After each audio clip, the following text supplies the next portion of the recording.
Namaskar. Hello and welcome to the Youth Parliament 2024. And I would like to welcome all the youth icons whom we would be felicitating on this very special occasion of Parakram Diwas, which is celebrated, which is commemorated in the fond memory of Netaji Subhash Chandra Bose, 23rd January 1897. And the disappearance day of Netaji remains quite in a lot of raps, but his disappearance from the public life on 18th of August 1945 is one of the days. But in this short span of 48 years, Netaji rose to be a youth of Swami Vivekananda's dream. So the National Youth Day is celebrated on 12th of January every year on the birthday of Swami Vivekananda. But at Rethink India, we felt that the spirit and what Swamiji talked about, that what the world wants is character. The word is indeed is in need for those whose life is one burning love, selfless. That love will make every day, every word tell like thunderbolt. The youth must have a sound health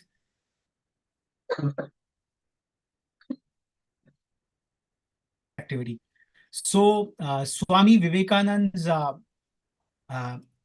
aspiration of an ideal youth that was perhaps lived by Subhash Chandra Bose himself. And I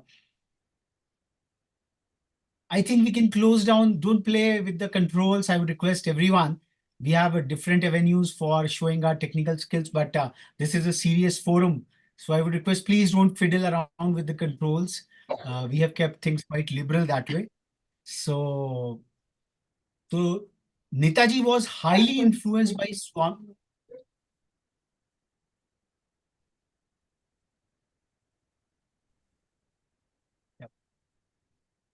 Can we mute ourselves? Yeah.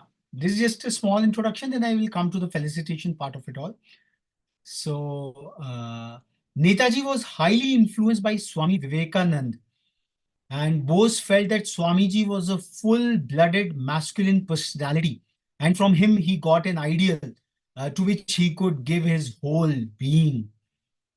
Bose was barely 15 years old when he started reading the literary works of Swami Vivekananda. He himself wrote that I was barely 15 when Vivekananda entered in my life. Uh, Anu Kumar, in his book Subhash Chandra Bose, Great Freedom Fighter, has written that Bose first saw few books written by Swami Vivekananda in a neighbor's house. He borrowed those books and read few pages casually. Soon he realized that those were the books, the teachings that he had been looking for. Now he started reading those books with full attention and very soon finished reading all those books. Later, he read the works based on the teachings of Swami Vivekananda's master, Ramakrishna Paramhans as well. Uh, Subhash Chandra Bose, what he wrote, why we are emphasizing upon that there was a philosopher monk who stirred the whole world. And we all know the 9/11/1893 historic speech given by Swami Vivekananda. That was the inaugural speech at the World Parliament of Religions, which stirred the whole world and introduced the power and potential of India, the mother of civilizations, as we all know about it. And Bose was very early manifestation of those very idealistic frontiers. So Bose wrote about Swami Vivekananda that in the 80s of the last century, two prominent religious personalities appeared before the public who were destined to have a great influence on the future course of the new awakening. They were Ramakrishna Paramhans, the saint, and his disciple, Swami Vivekananda. Ramakrishna preached the gospel of the unity of all religions and urged the cessation of inter-religious strife. Before he died, he charged his disciple with the task of propagating his religious teachings in India and abroad, and of bringing about an awakening among his countrymen. Swami Vivekananda therefore founded the Ramakrishna Mission, an order of monks to live and preach the Hindu religion in its purest form in India and abroad, especially in America. And he took an active part in inspiring every form of healthy national activity. With him, religion was the inspirer of nationalism. He tried to infuse into the new generation a sense of pride in India's past, of faith in India's future, and a spirit of self confidence and self respect. Perhaps these teachings instilled that idealism that even after standing rank fourth in the Indian Civil Services examination in the year 1921, Bose resigned at once to plunge into the national freedom movement. The Swami never gave any political message. Everyone who came into contact with him or his writings developed a spirit of patriotism and political mentality. So far, at least as Bengal is concerned, Swami Vivekananda may be regarded as the spiritual father of the modern nationalist movement. He died very young in 1902, but since his death, his influence has been even greater. I cannot write about Vivekananda without going into raptures. Few indeed could comprehend or fathom him, even among those who had the privilege of becoming intimate with him. His personality was rich, profound, and complex, and it was this personality, a distinct from his teachings and writings, which accounts for the wonderful influence he has exerted on his countrymen and particularly on Bengalis. This is the type of manhood which appeals to the Bengali as probably none other. Reckless in his sacrifice, unceasing in his activity, boundless in his love, profound and versatile in his wisdom, exuberant in his emotions, merciless in his attacks, but yet simple as a child. He was a rare personality in this word of ours. So we say that the contagion of excellence, what Subhash Babu is defining Swami Vivekananda in his own words, and he got inspired by those very stirring teachings and preachings of Swami Vivekananda. And in Subhash Babu's, I would say, living and leading those very ideals, we would be recognizing the Youth Icons 2024 and the elaborate nomination notes, recommendations which have been given by the honorable principals. They are quite a testimony of this profound idealism and replete with a lot of competencies, commitment, which you all have exhibited out there. So this is like a parampara which we feel to celebrate and commemorate on this very special occasion. And then Subhash Babu goes on to write that Swamiji was a full-blooded masculine personality and a fighter at the core of his being. Meeting ID संपर्क 838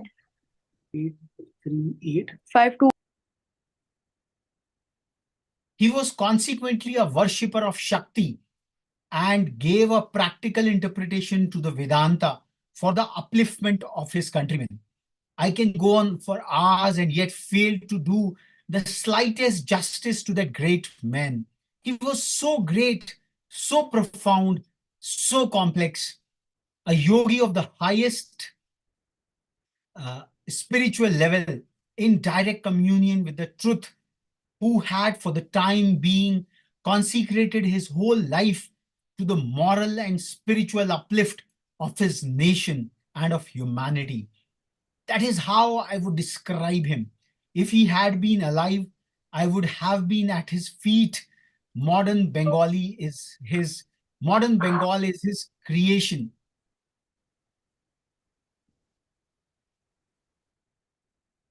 Please mute yourself. Yeah.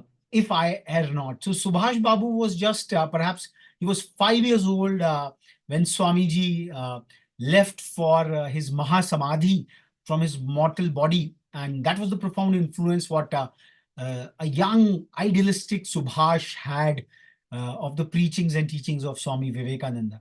I would like to read upon, because this is the tribute which we can give to these great savants, and the entire purpose behind reading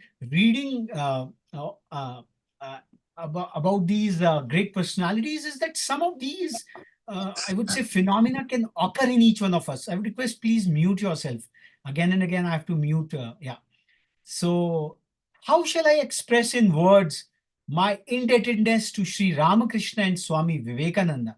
It is under their sacred influence that my life got first awakened. Like Nivedita, I also regard Ramakrishna and Vivekananda as two aspects of one indivisible personality. If Swamiji had been alive today, he would have been my guru. That is to say, I would have accepted him as my master. It is needless to add, however, that as long as I live, I shall be absolutely loyal and devoted to Ramakrishna and Vivekananda. It is very difficult to explain the versatile genius of Swami Vivekananda. The impact Swami Vivekananda made on the students of our time by his works and speeches far outweighed that made by any other leader of the country. He, as it were, expressed fully their hopes and aspirations. But Swamiji cannot be appreciated properly if he is not studied along with Sri Ramakrishna Paramhans. The foundation of the present freedom movement owes its origin to Swamiji's message. If India is to be free, it cannot be a land especially of Hinduism or of Islam. It must be one united land of different religious communities inspired by the ideal of nationalism. And for that, Indians must accept wholeheartedly the gospel of harmony of religions, which is the gospel of Ramakrishna Vivekananda. Swamiji harmonized East and West, religion and science, past and present, and that is why he is great. Our countrymen have gained unprecedented self-respect, self-confidence, and self-assertion from his teachings. The harmony of all religions which Swami Ramakrishna Paramhans accomplished in his life's endeavor was the keynote of Swamiji's life. And this ideal again is the bedrock of the nationalism of future India. So at the cusp of this conversation, while we are aspiring for a developed India by 2047, you youngsters, it's a kind of an invocation from one generation's, I would say, youth icon to the youth icons of the next generation, perhaps. And the aspiration for freedom manifested itself in various movements since the time of Ram Mohan Roy.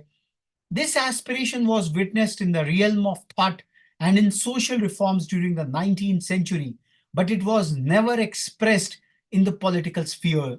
This was because the people of India still remained sunk in the stupor of subjugation and thought that the conquest of India by the British was an act of divine dispensation.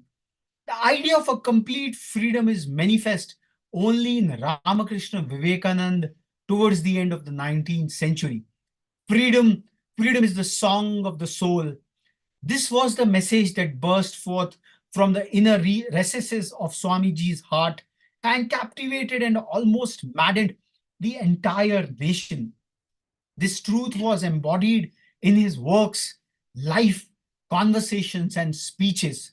Swami Vivekananda, on the one hand, called men to be real man, freed from all fetters, and on the other, laid the foundation for true nationalism in India by preaching the gospel of the harmony of religions. So this was Subhash Babu, his ode to Swami Vivekananda.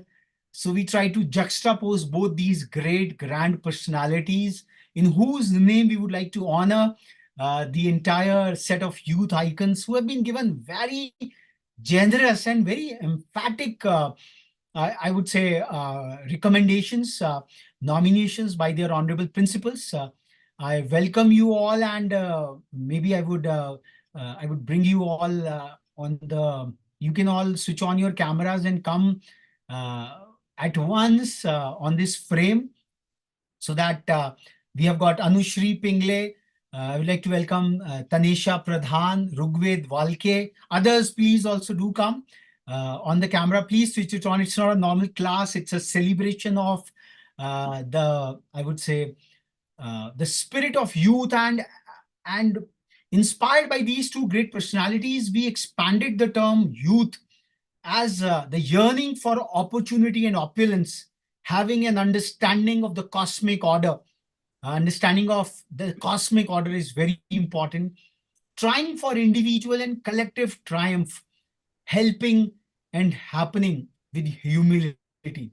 And the task in front of your principal was to write recommendation notes as to what makes you icons in your own strides. Is industriousness, imaginativeness, integrity, creativity, commitment, and caring, obedience, observant, and being an Olympian. The spirit of being an Olympian, participating across, I would say, avenues of life, being nationalist, being non-parallel, being numinous, and last but not least, sincere, self-controlled, and sympathetic.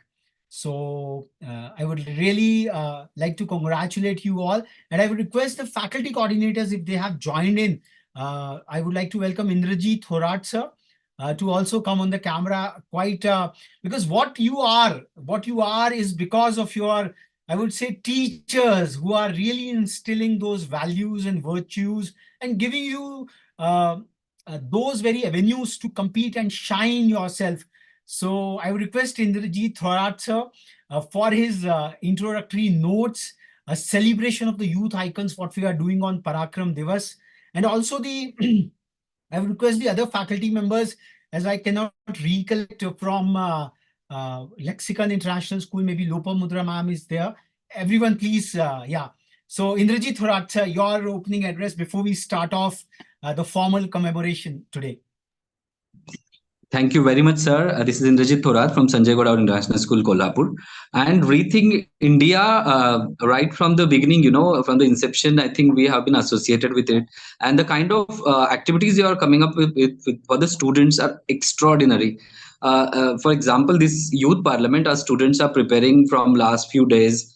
And for that, the kind of research they are doing is making them really aware about many of the problems which are happening in the world. And when the topic is so relevant and it was so thought provoking, that they are thinking about what is going to happen in 2047, and the role of youth in this entire change is really very important. So I would like to extend my sincere thanks to Rethink India team, sir and Surabhi ma'am. Thank you very much and giving this platform to our students. And I'm sure that they will make best use of this particular parliament and discussion. So all the best, all the participants. Thank you very much, sir. Thank you, Indrajit sir. And I would now like to welcome Madam Lopamudrasi to also give her opening remarks. Yeah, good evening, sir. Good evening, everyone. It's nice to have students representing the thoughts of Swami Vivekananda and Netaji Subhash Chandra Bose on this forum. So all the best to everyone, and thanks to Rethink India for giving them this opportunity, and waiting to hear everybody express their thoughts and opinion on this forum. Thank you so much, and all the very best to all of you. Yeah, lovely. So the format what we are going to have today is it's a combination of felicitations because the odes to your being a youth icon have already been sung by your honorable principals. Okay, Mahima has written something. So what we mentioned, this youth parliament and the motion what we presented to all of you is Vision India 2047. And you all are perhaps on the upside of class 7th or so. So by 2047, you would be all established professionals in your own space, and somewhere or the other, in this upcoming 25 odd years, you would become the movers and shakers of not just the national discourse, but some of you would also be influencing and impacting the global discourse per se. And in this Youth Parliament 2024, what we have, the motion what we want to put forth is like, would India be able to leapfrog from a developing to a developed nation by 2047? So this is a kind of a question you would say, oh, this is a done thing, this is a done reality. But no, this is only a vision, this is only an aspiration what our political leaders have put forth in front of us in very many, I would say, very aspirational terms. But in order to realize it, obviously, the industriousness of the whole nation, the very institutions which are out there. So as young icons, you youth icons, you have to have a thinking bud of yours. What are the strengths? What are the weaknesses? What are the opportunities in front of India? And obviously, what are the threats? What we as a nation face? What are the global challenges out here? So we would be listening to each of you in a short 3 to 5 minute presentation in terms of your verbal exhortations. And so we have said that you can present your apprehensions about the aspirations and approaches. And to give a background, while we are aspiring to become kind of a developed country, but have we even thought about it? What does a developed nation mean? What are those parameters or indices onto which a country is going to be a developed one, from a developing to a developed? So these are the terms which somewhere have been designed or imposed upon by the Western establishment, the very Western compact, which colonized almost the I would say the whole of the world. And in newer fashions, newer I would say newer terminologies, they again classified the word as developed and developing. So I'm just posing a lot of questions to you. And as a part of the youth parliament, we are not expecting very tangible, I would say, answers or solutions from any one of you. But what we want is, do you have that intellectual capability to go through the entire canvas, to go through the entire gamut of things, and how much areas from your felt experiences you can say you are free to tell your apprehensions, you are free to comment upon the aspirations. Is it a realistic frontier? You can tell your own definitions. What does a develop means? Developed country means what in your personal, I would say, understanding or your aspiration, being a developed country actually means out here? Is it aping the Western indices? Is it having your very own stuff? So everything is open out here. So I would like to, how we will move forward is we will start felicitating each of the youth icons. We would also read out the elaborate recommendation notes, what we have received from the honorable principals.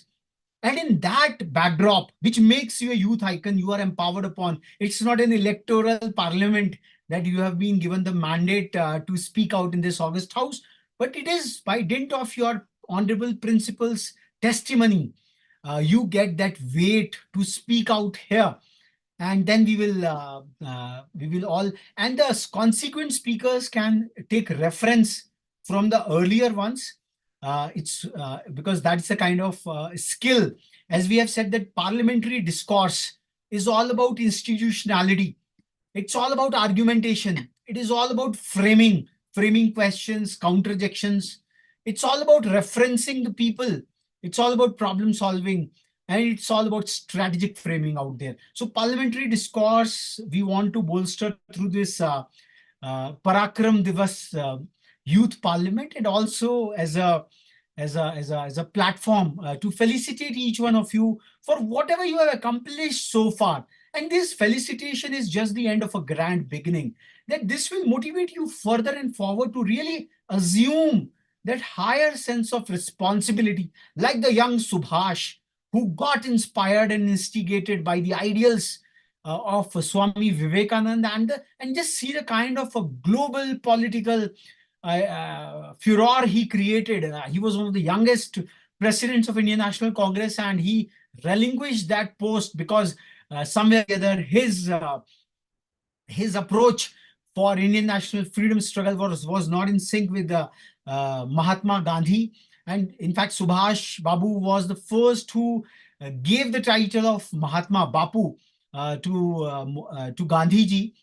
And when you go on reading the history much deeper, in fact, the mutiny what he orchestrated in the British Indian Army was accorded to be the core reason which forced the Britishers to leave India in such a quick hurry. They could not stop. They just wanted to give away the power, transfer the power. And there are a lot of scholars who have talked about, so that's who has talked about the disappearance of Subhash Babu. It is considered that on 18th of August, he was not on that helicopter, but there are very deterministic proof that he lived a life of a monk thereafter for decades, and geopolitics transformed after the attack on Japan by America and the whole Axis and the allies, the whole power shift. So that's a subject matter of a different thing. I would encourage you to really go deeper into Subhash Babu's life and his autobiography, which is an unfinished one, which is available from Netaji Research Bureau, Kolkata. It might inspire some of you to really go as to what built that eminent personality who really transformed India's destiny in a phenomenal way. And there is an anecdotal reference that the role of Subhash Babu in gaining us independence was the really critical one. And that's why the government of India under Prime Minister Narendra Modi, they chose to call 23rd January as the Parakram Diwas. The Parakram which he showed, as you will go into his biography, that in deep seas, he transferred himself from a German submarine to a Japanese one in deep seas, which was a very dangerous aspect. And then when he invaded British India from the East Coast, which was never attempted. So those were some of the great romanticism, heroism, what Subhash Babu showed. And that is what the youthful spirit is all about. Without thinking about the personal avenues, just for a larger cause he devoted himself to. So with this, we we initiate the Youth Parliament 2024. The first and the foremost, the first youth icon we would like to felicitate from this August forum is Mahima Nandi.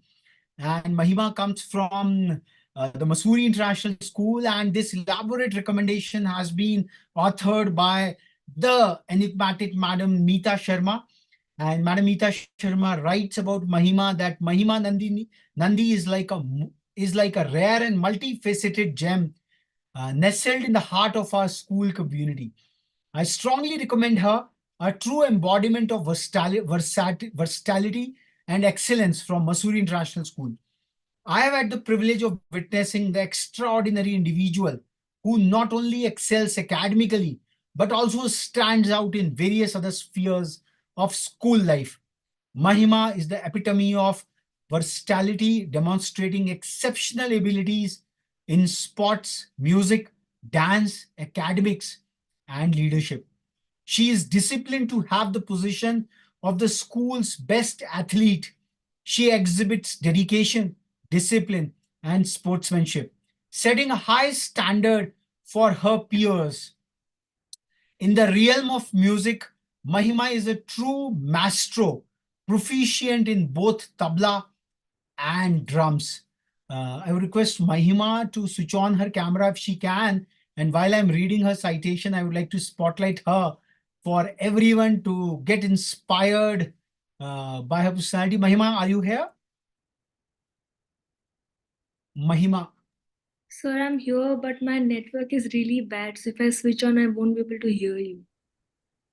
Okay, fair enough. I think that was Mahima. So maybe I would read out her citation, her testimony without her on the camera.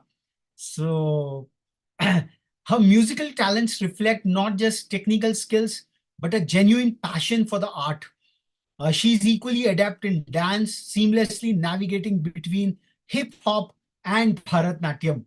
The possession of a Bharatnatyam diploma speaks volumes about her commitment to mastering various forms of artistic expression, dancing through various styles from the energetic moves of hip hop to the graceful precision of Bharatnatyam.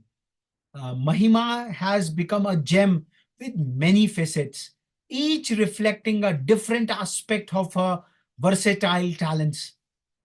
Art finds a true home in her hands as she consistently showcases her creativity through various mediums. Her ability to breathe life into her artistic works is a testament to her imagination and passion for the arts. Much like a chameleon, so chameleon's ability to change color, Mahima excels academically, displaying a vibrant intelligence that adapts to the challenges presented in the classroom. Her consistent scores are a testament to her ability to navigate diverse academic subjects with ease.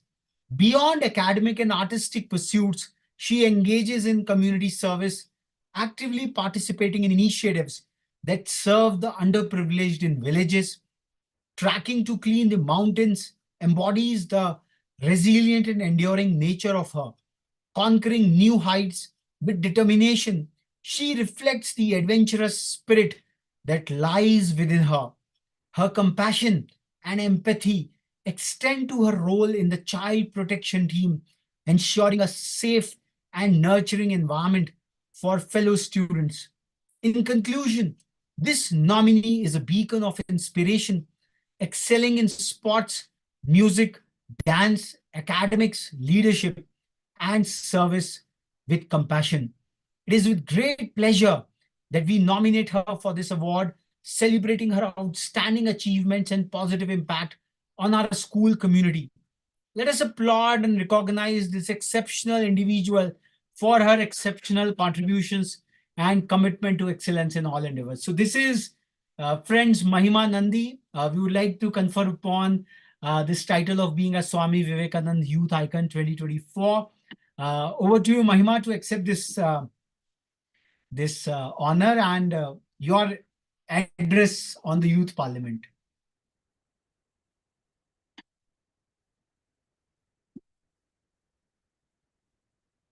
Mahima? So I think there is really some big issue with her internet connection. But see, this is the kind of an ode when a principal writes about a student. This is a testimony what this youth icon is really exhibiting. We will have her once she connects back.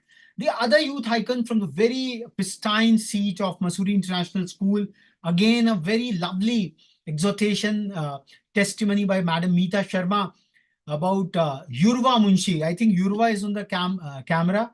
I would like to, Yurva, do we have you?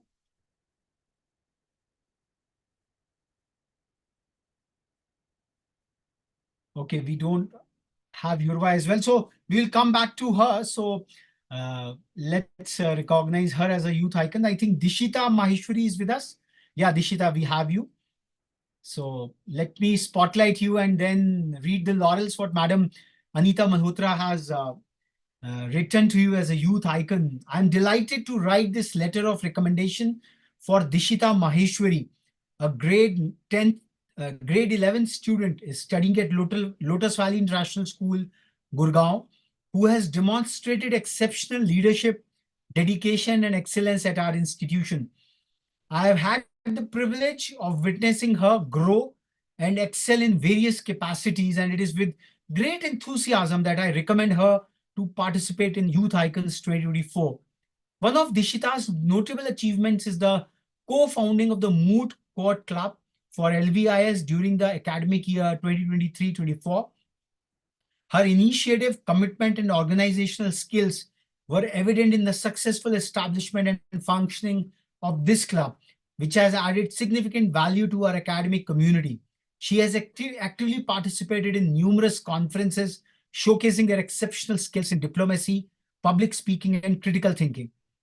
Notably, she has achieved remarkable success by winning the International Court of Justice as a triple delegate at the Bluebells Model United Nations, where over 1,000 delegates participated. This accomplishment speaks volumes about Dishita's ability to navigate complex international issues and contribute meaningfully to debates.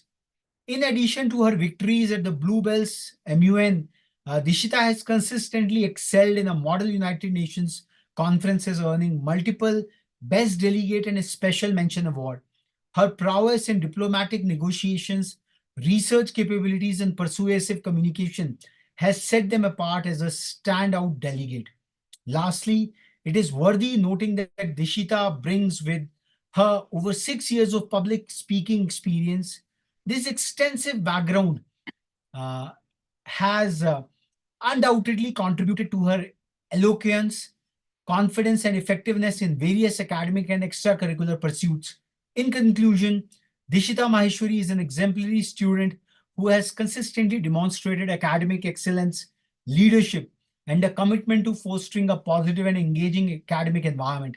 I wholeheartedly recommend her for being a Youth Icon 2024, and I'm confident that she will continue to excel and make valuable contributions. So with this, Dishita, I would invite you to accept this tribute of being a youth icon on the recommendation of Madam Anita Malhotra. And we would like to have your address on the Youth Parliament. Yeah. Well, thank you so much, sir. It's such a great honor for me to receive this award. And so your speech was absolutely wonderful to listen to, your opening address, the way you spoke with so much passion about Mr. Bose, that is just commendable. Again, I'd like to thank you all. Talking about the motion that we're here to speak on, some apprehensions I have about the countries developing by 2047. I feel like India is definitely on the right track. We are definitely a nation that is growing exponentially. Some apprehensions I have that I think might be valid in today's time are definitely upon the basic framework, the backdrop, the base of what our country is built on. Unity and diversity, right? First of all, development for me is holistic. When I say holistic, I mean across all groups, all religions, in politics, economics, social. So development is when you take all of these factors and you move ahead. So one issue I think is prominent right now is the basic framework of the Constitution. There is a section, secularism. That is something that has been very talked about recently. And I mean, you need to take all groups and move forward as a country. So I feel like one, not issue, but one sort of apprehension that I have is the way this country is moving forward, the idea of Hindutva, or it's more of like a radical Hinduism that's being spread all across the country. And India, the base of India is secularism. We have multiple groups, we have identities, and my fear is that we don't want these communities to feel marginalized. So, that is something that I feel is an issue here. Also, one more issue I feel is that our center, we have a very polarized government. What I mean by that is that our center that we have is very strong, and we really don't have a lot of qualified, or I'd say opposing parties that may be able to compete with the current ruling party. So we are in need of strong opposition parties. Again, the base of India, the spirit of India is democracy, and I think all of you will agree with me when I say that. And moving forward, we are making progress. We as a country are growing, but if we leave the base, the true essence of what our country is behind, which is democracy, if we do not have a good opposition, I feel like that is not being fair to us as citizens and us as countries. Other than that, I feel like education is something that needs to be worked on still. We are spending so much money, so much resources, so many of these resources on election campaigns and building of different temples, or I'd say different centers, which is great, which is appreciating the culture. I feel like more of this could be channeled into education, because the education disparity in rural areas and places is a lot, and I'd say the rural area makes up 65% of our country. So if we really focus on these areas, we might be able to make a better India. India is the hub for social activity. India is where all the action is, if I say so myself, frankly. We have Indians all over the world growing, excelling, thriving. All the companies we see, international companies, big companies, all of the CEOs, Indians. And I think we really have it in us to make ourselves better and to just invest more in education so we can take over the world. I'll not take much of your time. Some things I think we can also work on are water and sanitation issues. I was just reading a report about 2 days ago that said one of India's major problems is our water and sanitation issues. So I think, again, that needs to be worked upon if we are to leapfrog to from a developing nation to a developed nation by 2047. Again, trade barriers is also something that I was reading upon. Trade barriers and trade laws could be reformed. There are export laws. There were some export laws being made in 2022. Those need to be worked upon. We need to allow exportation. We need to allow our businesses to grow and thrive. We have MSMEs. We have a lot of support for small business sectors. Under the NIC Act, yes. So that is something that is there. But again, I think the government needs to focus a little on this. I'd like to just end by saying that one last thing is that if we really want to change from a developing nation to a developed one, we need to try and reduce income inequality. Now, I know that seems like a far stretch, but again, idealism. So like you spoke about Swami Vivekananda, it's all idealistic, but this is what makes us the youth of today. This is what makes our ideas important, because we are idealistic, and we're idealistic in the best sense, which means that what we're saying needs to be thought about and needs to be implemented. Right. So in income inequality, we have policies. Government is making policies to benefit big groups. I'm sure all of you have heard about the Adani controversy. I won't get into that. But just an example for you to relate. We have to start supporting small businesses, small locals, and reduce income inequality. This makes me come back to my original point, which was small groups. We cannot let them feel marginalized. We need to support them. We need to be all inclusive of all cultures and all religions. Building the Ram Mandir was incredible. I myself, as a Hindu, I'm so happy that happened. But they promised to build a masjid as well, and I really hope they stick to that promise. And I would love to see the Prime Minister attending the masjid's opening as well. This shows us that we are truly secular and we hold the Constitution and constitutional values close to our heart. That's what I'd like to say about my apprehensions. Thank you so much for this award. Again, I'm truly honored. Thank you, Disha. I think it was quite a spirited invocation of the Youth Parliament. And what I loved about your whole address, your whole invocation, was that it was not just the problems, but you also brought about the solutions. And in a nutshell, what you've talked about is that marginalization has to be avoided, and everyone should get a participation in national democracy, be it the economic democracy or be it the social democracy. And the way you have brought about the attention on MSMEs is really incredible, because this is an economic age, and all the national participation, it comes from economics alone. And truly terrific, truly terrific. And one challenge what we are all witnessing, I'm just adding upon it, the big, even just today, IMF came with a reportage that the coming age of AI would be having a huge disruption, loss of jobs to the extent of 50%. And the developed nations would be affected far more than the emerging economies. And India is still, with her $4 trillion around kind of an economic space, with our aspiration to become the third largest economy in the world.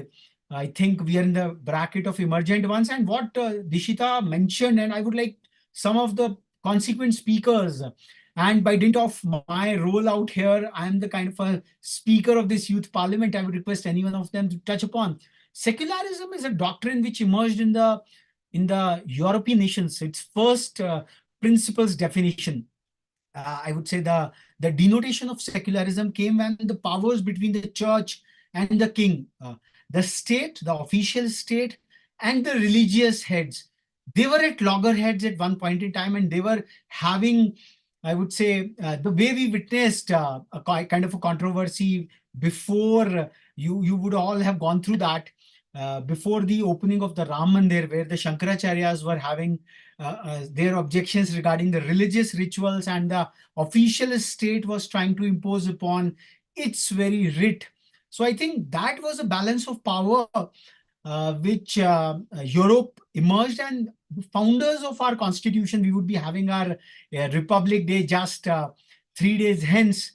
They in their profound wisdom, and that wisdom came from the spirit of Ramarajya. As there is a lot of talk about the consecration, the reclamation of Ram Mandir after its destruction in 1528, it was an invasion on the Indian sovereign culture. And that was all inspired from a different set of a mindset, that if you are not, that was not democratic perhaps, that was a kind of a subjugation by annihilating the prime seat of devotion of the majority community. And that is again those kind of challenges which we are witnessing, the multiculturalism. So somewhere or the other, the native inhabitants of the country, they witnessed that kind of an invasion and the resurrection, what we saw yesterday, 22nd of January, after 496 long years of struggle. Yes, any struggle, any warfare, and any societal warfare, there are things are not so very the way we are witnessing it in the Israel and I would say the Hamas skirmish in the Middle East, and the Russia-Ukraine war has now touched upon almost 2 years. It will be touching in February now. So these conflicts, and I think Dishita has really shown that understanding of the cosmic order. So once we are talking about the goal is phenomenal, that everyone should be included, and that was the sum and substance of Swami Vivekananda's I would say maiden speech on 9/11/1893. And some scholars say that had Swamiji's that small but very substantive address, the spirit of it had been accepted by the global powers, I think 9/11/2001 would not perhaps happen. 108 years apart, that incident, that dastardly attack on the World Trade centers in New York would not have happened. So somewhere or the other, the spirit to colonize others, the spirit to imperialize, to impose upon our writ onto others, is something what the world has to be wary of. And the G2023 presidency, what India led, the spirit of Vasudhaiva Kutumbakam, that we are a family. In a family, there are multiple siblings, mother and father. They treat them with equity. Someone likes sweet, someone likes sour, tikha. Mother cooks different delicacies for each one of them. And then the Indic spirit of Ekam Sad Vipra Bahuda Vadanti, but it comes under a scanner. When fundamentalist regimes, they come forward that my way or the highway, and that's where the global contest, the terrorism which has moved forward. I think our young parliamentarian in Dishita has addressed all the issues phenomenally well. And I loved her 360-degree view, that she has an appreciation even while being in one of the most cosmopolitan cities of the country, in one of the most advanced. She has a spirit for rural development as well. And that is really, truly remarkable about her. So all the wishes, Dishita, It's a lovely invocation. We will come back in the open house quickly towards the end of it. So stay tuned. We wish you all the best. Congratulate you once again for being recognized as a youth icon 2024. Moving forward, we have Vansh Srivastav, again a young dynamic youth from the Lotus Valley International School, Gurugram. And Madam Anita Malhotra again goes on at greater length to establish the iconic persona of this youth icon in Vansh. I'm pleased to write this letter of recommendation for Vansh Srivastav, a grade 11 student studying at Lotus Valley International School, an outstanding student whose academic achievements and leadership skills have left an indelible mark on our institution. Having closely observed his journey, it is with great enthusiasm that I endorse him to participate in Youth Icon 2024. One notable accomplishment is his role as the Secretary General of the Elocution Model United Nations. He exhibited exemplary organizational skills, effective communication, and a keen understanding of the dynamics of Model United Nations conferences. I forgot to spotlight Vansh for all, so we can at least see him live as our youth icon, whose testimony I am reading out. His leadership was instrumental in the success of the Elocution MUN, fostering an environment that encouraged meaningful debate. The operative word, what Madam Anita Malhotra writes, is meaningful debate, not the debate of throwing, as we have witnessed in our former parliaments, that it's a noisy charade or suspension of the parliamentarians because they're expressing some different views across. So democratic order is all about fusion, not confusion. So debate and collaboration, that is what Vansh is exhibiting. Additionally, he has demonstrated entrepreneurial spirit by founding the Krik Charcha MUN. This initiative showcases not only his passion for Model United Nations, but also his ability to create and lead innovative projects that contribute to the overall enrichment of our academic community. In terms of MUN achievements, Vansh has an impressive track record, earning accolades such as the best delegate on 4 occasions, high commendation 3 times, and an impressive 14 special mention awards. So truly an Olympian, like the vast legacy of awards and laurels. This culminates total of 23 awards. Today we are on 23rd January, so not quite a coincidence. The operative word is 23. It's a testament to his consistent excellence, diplomatic acumen, and ability to excel in various capacities within the MUN circuit. Furthermore, he has exhibited exceptional speaking skills, contributing significantly to his success in MUN conferences. His ability to articulate ideas persuasively, engage with diverse perspectives, and think critically has not only garnered recognition, but also enriched the quality of debates and discussions. In conclusion, Vansh Srivastav is a highly accomplished student with a remarkable academic record, strong leadership qualities, and a passion for fostering intellectual discourse. I'm confident that he will continue to thrive and make valuable contributions to Youth Icons 2024. So with this, I would like to bestow upon from the Youth Parliament 2024 Forum the title of Swami Vivekananda Youth Icon on Vansh Srivastav. Over to you, Vansh. Thank you, sir. I hope I'm audible. Yeah, loud and clear, please. Thank you, sir. It's a great honor, and honestly, this is great exposure and a great privilege to be recognized like this. I mean, I never thought of myself as someone who would have reached this pinnacle, but I'm truly grateful to my teachers and obviously Rethink India for this opportunity. So now the question we were asked was, can India be a developed nation by 2047? Now, to answer the question, there are 2 ways to look at it. One is to simply blatantly say yes. But my question is whether that is practically possible, which brings me to the second and more righteous way to answer this question. An analysis of what developed means. What is a developed nation in its most obvious sense? Is the meaning of a developmental state static or changing? So you talked about the ideals of Vasudeva Kutumbakam and how the world is a family. Apologies for the digression, but metaphorically speaking, in this entire family, the West is that cousin who our mother thinks is an overachiever. We are currently living in a Western-dominated world. A world where you'll see Europe and North America coming out as winners in the race to development. But is it so? Each and every nation will have some negative to it. The race to development will actually be won by the ones who have the least negatives. USA, for example, has no control over its human rights.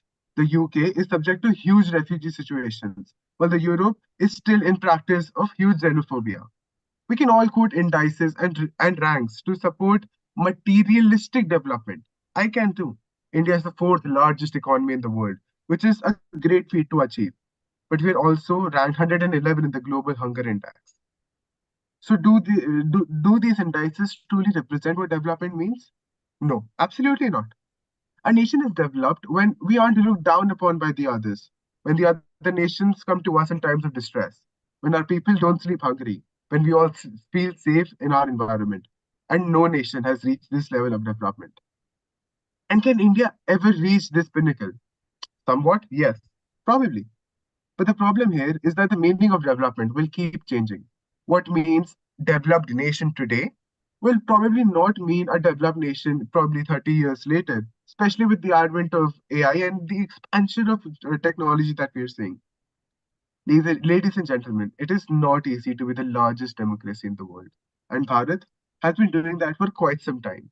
But for it to be developed, we will have to overcome some obstacles which have been integrated into our society so much that we feel it's a part of the system that we all have to follow. Now, we are all aware of what our current leaders have envisioned for India, be it the promises made by the finance minister or the prime minister. But India won't develop as long as we don't realize the importance of education. India won't develop as long as we vote on who satisfies our religion. India won't develop as long as we don't abolish poverty. India won't develop as long as we don't provide jobs. India won't develop as long as we consider politics as a dirty field. And no, I'm not an anti-national, as some might portray me to be.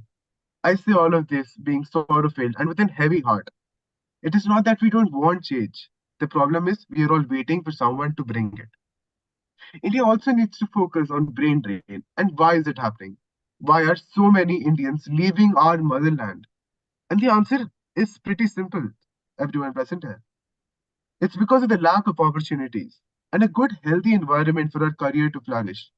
We're all in the rat race towards success, forgetting our nation in the process. तुम मुझे खून दो मैं तुम्हें आजादी दूंगा still echoes in my ears whenever I think about the struggles of this nation. लेकिन अब वक्त बदल गया है. अब आजादी के लिए खून नहीं चाहिए, बस शिक्षा, रोजगार और 2 वक्त का खाना चाहिए. To conclude, I wrote a few lines which encapsulates all I've said and the solutions to our problems.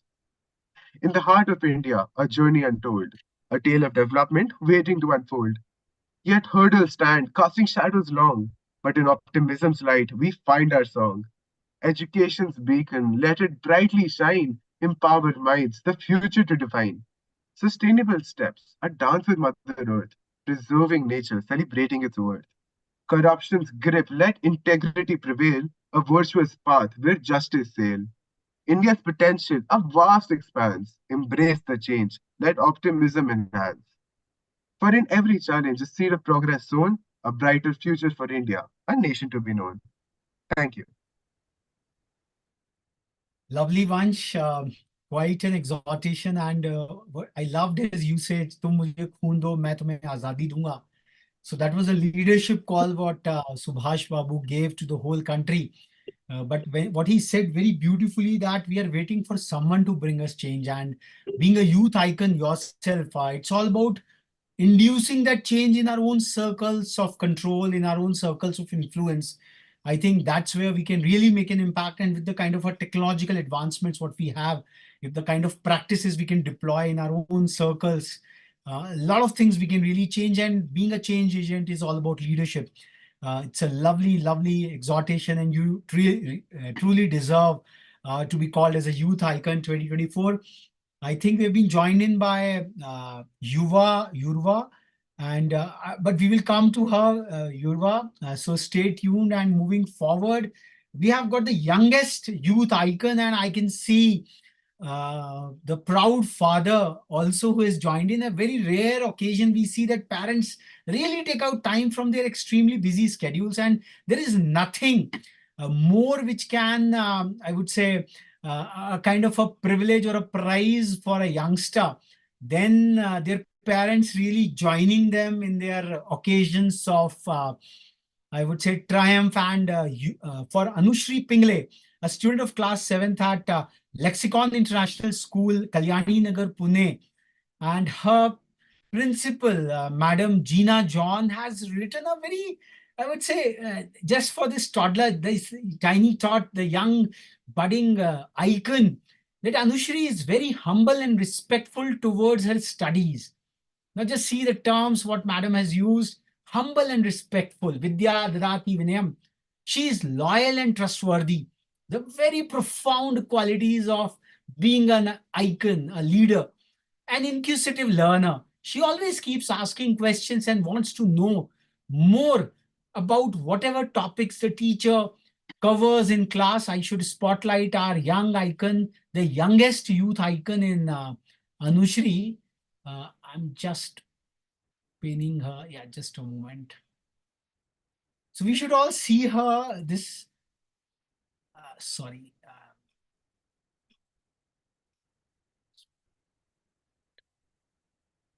Just a moment. Some issues I'm facing. Yes. Add spotlight.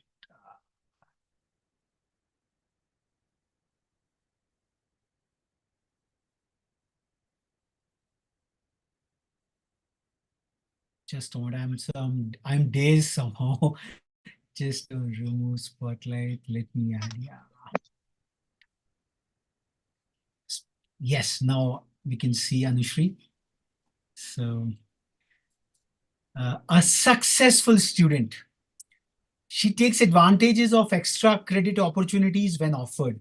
Committed to personal growth and development, she is open-minded, adaptable, and willing to challenge her own beliefs and assumptions. I think this is very, very important. Each word a very short testimony, but a very substantive one.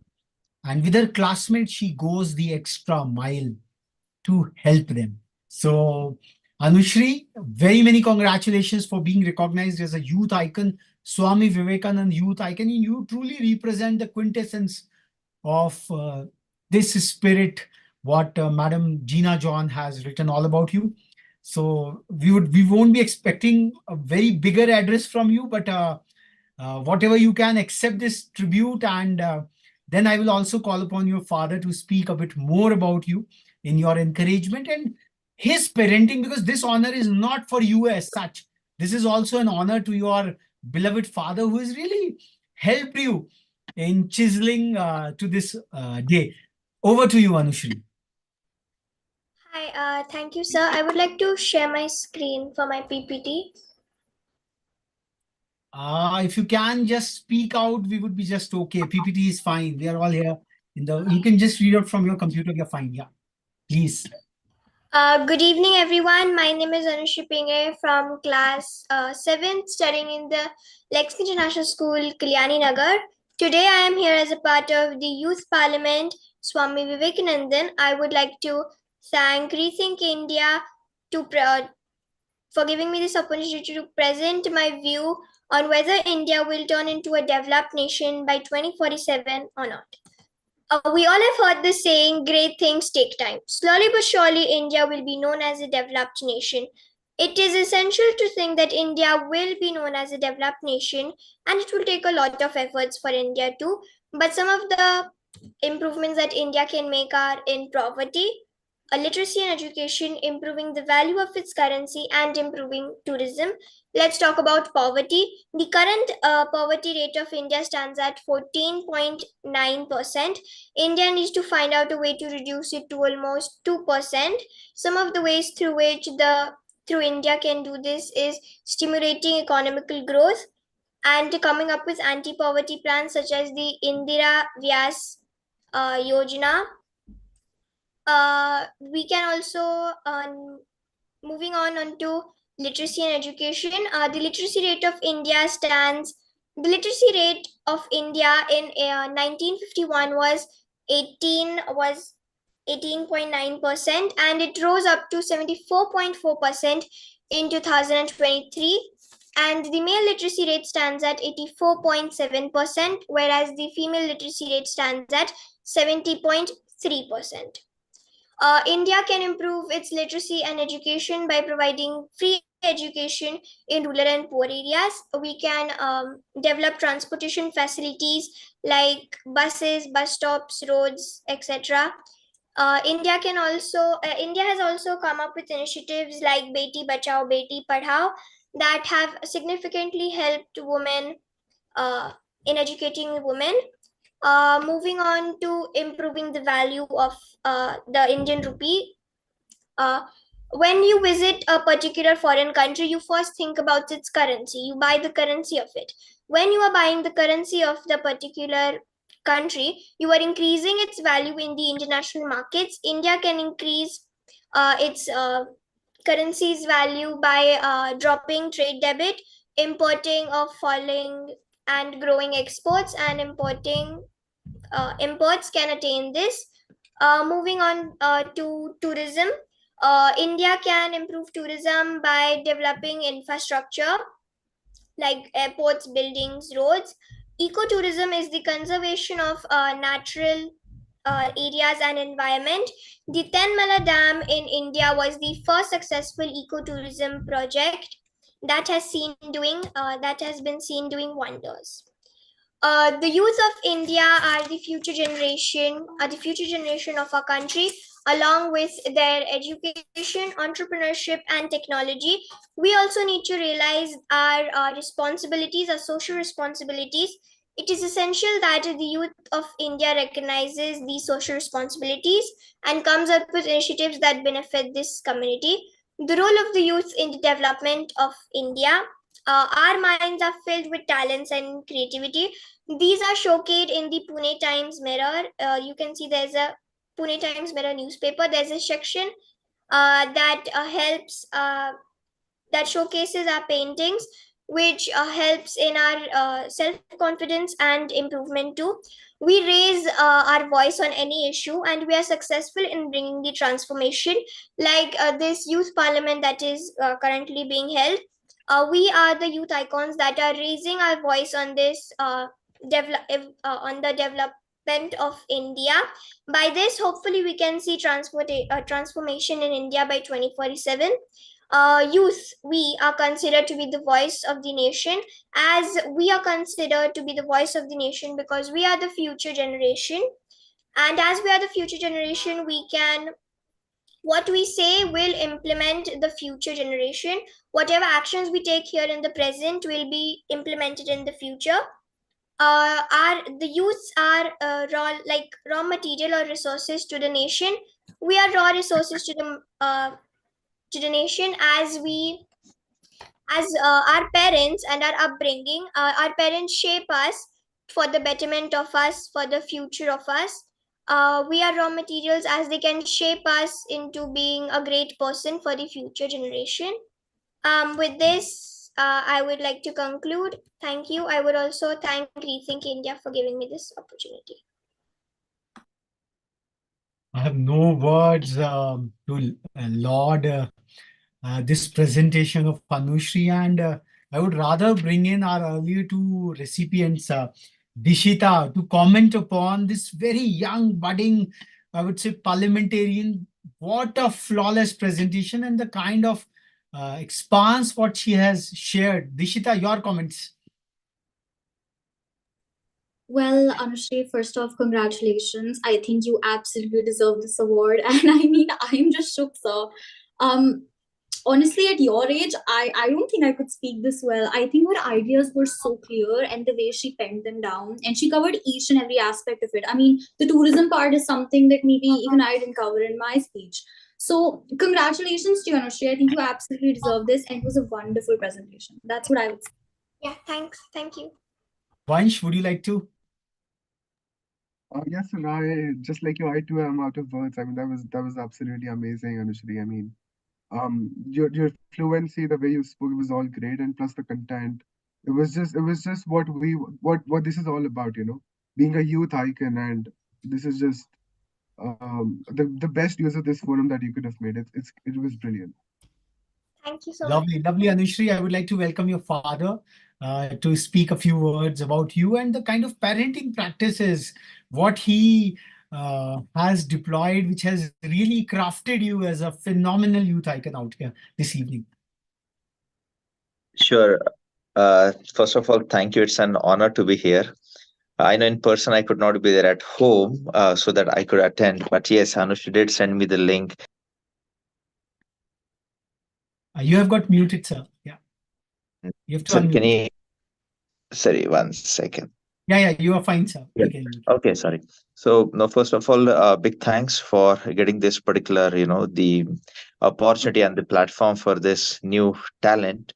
And when I got to know about that, okay, something of this kind is happening, I thought, okay, I better be here. So I canceled one of my meeting and I said I have to be there, not at home, but I could attend. So big thanks to you, sir, and Rethink India, and especially to the Lopamudra ma'am because she encouraged Anushri and the other, the students to be part of it, and of course her principal and the other dignitaries who spoke. But one thing I want to really call out what Dishita mentioned definitely, and she was so clear on the thoughts that something of that kind happened event yesterday, and within 24 hours she could get everything and put it across. So I was just preparing some notes, and I think in our corporate should also maybe a tie up and get some sort of a thing where we can do, because I personally feel what even Vansh Srivastav said, and bang on, right? So I think these, and I'm pretty sure the other speakers would definitely come and speak, but these folks are just like a drop of rain water falling from the sky, who doesn't know whether it's going to fall on a hot pan to be turned into the vapors within few seconds, or it's going to fall in a river and lose its identity, or it's going to fall in an oyster shell to be turned into the beautiful pearl. And I'm pretty sure with this particular platform, it is going to happen. And I take the pride because I've been to Germany. I work with Deutsche Bank and other German banks, but where we have less than 10% of youth. That's the current status. Whereas India has a more than 50% folks who are below 25 years, and between their age, right, 10 to 15, we have a good amount of more than 60% of a population which will be there by 2030 with the current population and the growth rate. So I think this is India. We are definitely achieving ahead, and the vision what you really said about the Honorable Subhash Chandra Bose and Swami Vivekanand ji. I have been reading their autobiography and do the practice at home.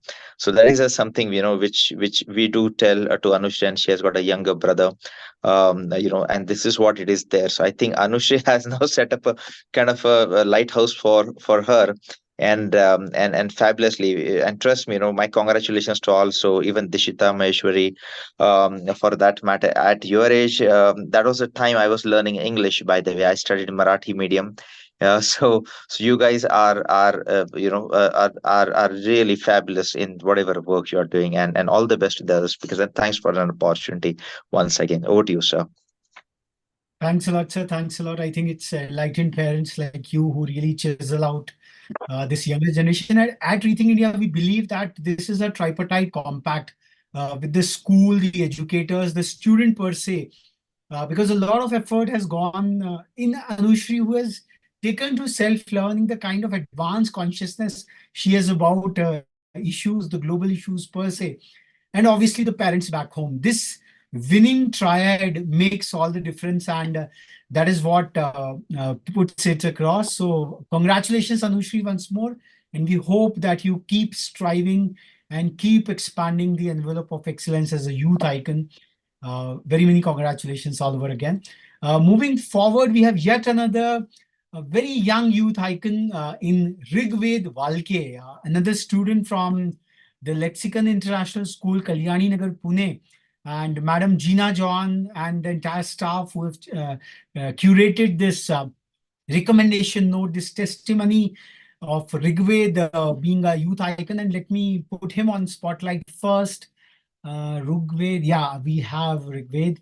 So the first Veda of the Indic pantheon, we have got Rigved. Just a moment. Yes, I think we can now all know some issue. Just bear with me. Something is happening. Remove spotlight. I think we would be able to know why it is happening.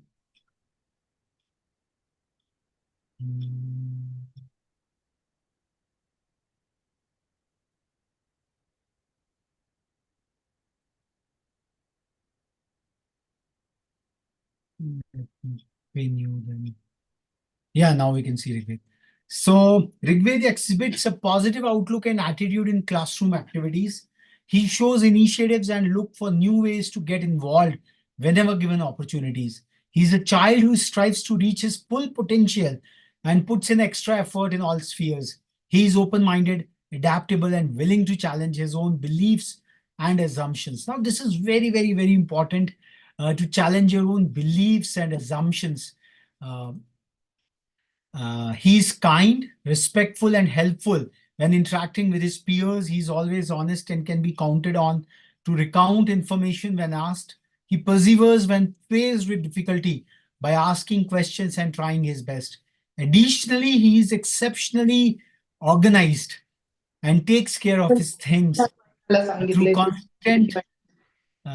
constant self-discipline. Through constant self-discipline and self-control, he develops great character. So quite very profound words about Rigved. So I would request Rigved to accept, and then I will bring in Lopabudra ma'am to also speak about these young icons from her school, the Lexicon International School, Kalyani Nagar. Over to you, Rigved. Thank you very much, sir. And first of all, good evening to you, sir. And I would like to say that I'm very pleasured. It's my first time in any parliament discussion, and I'm now getting a new experience. And I'm very glad that Rethink India gave me this opportunity to express my views. And one more thing I would like to say is that the speech which you gave before the in the meeting, it was very inspirational, sir, about Swami Vivekanand ji and Bose. So I'm very in awe for your speech. So I would like to start. So I would like to take the opportunity, sir. Shall I start? And yeah, am I audible? Please. Yeah, loud and clear. Please go ahead. Yeah. Okay, sir. Yeah. Sir, one more thing. Am I allowed to means like, can I share my slide presentation? Is it okay? Let's have a uniform protocol. All your seniors and even Anushri, they just read out. So just speak it out. Yeah. Yeah. Okay, sir. Sure. Yeah. All power is within you. You can do anything and everything. A famous quote said by Swami Vivekanand ji. Good greetings to ladies and gentlemen present here. I am Rugved Varke of the Lexicon International School, Kalyani Nagar, currently studying in class 9. Today, I am here to give voice on the motion. Would India leapfrog from a developing to a developed nation by 2047 and the youth's contribution in it? Now, let me start.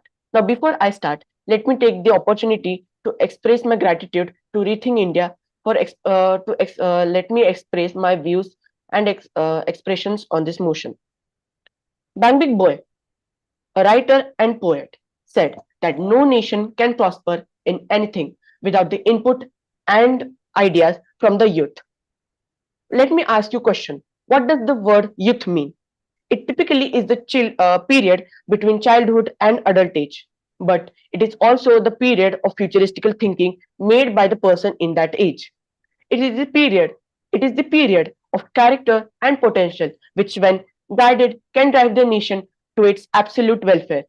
Youthful people are recognized as hungry for opportunities and opulence. The characteristics which the youth reflect may not be achieved by other people of senior ages. The nationalist thinking, which is commonly shared between the youths, the young people, will for sure make their country sustainable.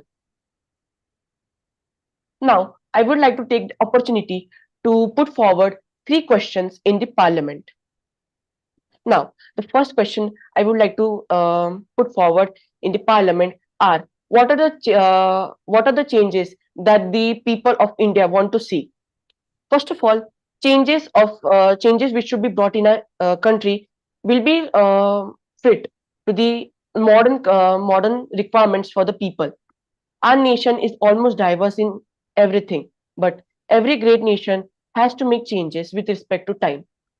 The changes which should be brought, according to me, in a nation are public sanitation. Even though government has introduced schemes and policies regarding public sanitation, we usually, as citizens of India, see public washroom left unattended and need special care. Caste equality. Even though government since many years have focused on the constitutional remedy of providing caste equality to every single person in our country, yet, however, when we take a deeper look in our country, we see inequalities between different communities and societies. Next, the third change which should be brought is proper job opportunities. As we have known that a new wave of AI is introduced not in our country but in the world itself. It Many scientists and engineers predict that uh, the people may lose jobs in the future. So that's why government has to introduce some schemes and make out strategies so that proper job opportunities can be given equally to the people. The fourth and foremost last, which may not seem important, yet it is, that is charging stations for EV vehicles. Now, new currently there is a new technology developed that is called as EV vehicles, the vehicles which are driven by electricity. Yet in our country, there are many vehicles produced right now, EV vehicles that are being produced right now by big companies like Tata, Mahindra, etc. Yet, however, when we purchase a EV vehicle, we are always in the doubt that where are we going to charge it on longer journeys. So that's why our government should take the initiative to establish charging stations in every corner of the country so that EV vehicles can be made sustainable and cost effective in our country, and it will also help in the economical boost of our Indian economy. The second question I would like to put forward in the parliament is, what are the bright thoughts occurring in the bright minds of our country? Our mind is a complex system of networks. We may never know what thoughts are running in anyone's mind, whether he is young or old. India's youth constitute a significant demographic dividend. Through investments done by government in education, skills development, and entrepreneurship, the youth of India has now become aware of its surroundings. The bright thoughts by bright minds has given the nation gold opportunity to utilize its full potential. These are the thoughts which would shape the India's economy, social and culture in the future. Now, the last question I would like to put forward in the parliament is the motion itself. Would India leapfrog from a developing to developed nation by the year of 2047? Now, I would like to say that we have two point of views. First, yes and no. Yes. So first we will look at the yes POV, yes point of view. So let's say that we are able to leapfrog from a developing to a developed nation. But what is the meaning of development? What is the meaning of developed country? Well, we are seeing developed countries like America and China, but the definition of development would change in the years coming. आम्ही So- ह्याला 15 October आपला हे कधी झालं बघ देव बसले त्या दिवशी बस खूप वेळ थांबलेली sir. बंद. Yeah, I'm muting Jyotika ma'am. Yeah, Yes. please go on. Yeah, Sir, may I continue? yeah, please go on. Yes. So as I was saying that a country, sorry. So as I was saying that the youth, I was talking about the youth, the bright minds, and now we are on the last question. That is, would India leapfrog from a developing to developed nation by the year of 2047?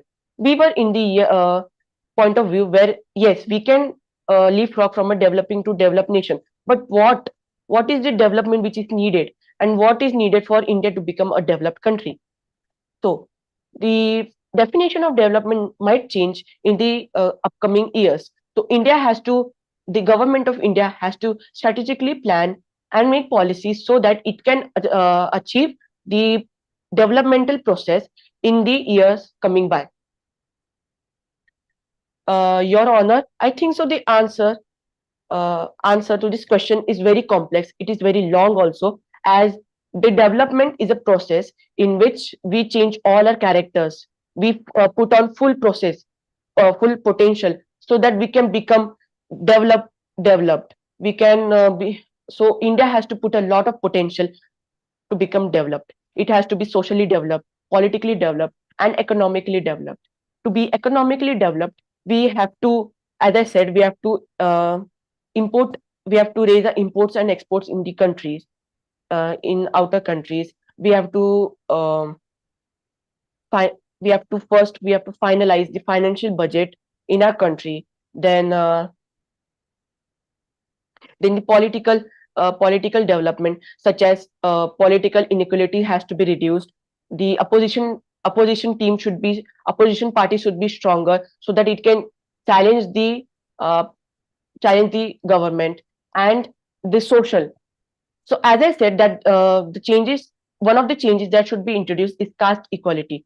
So we should also focus on caste equality, gender equality, and many other such things, so that we can make our country socially developed. And as we are developing, as we are in the developmental process, we will also need the help of every single citizen in our country, as human resource is the greatest resource considered in our world. So I think so, as I conclude, that India become politically developed, socially developed, and economically developed.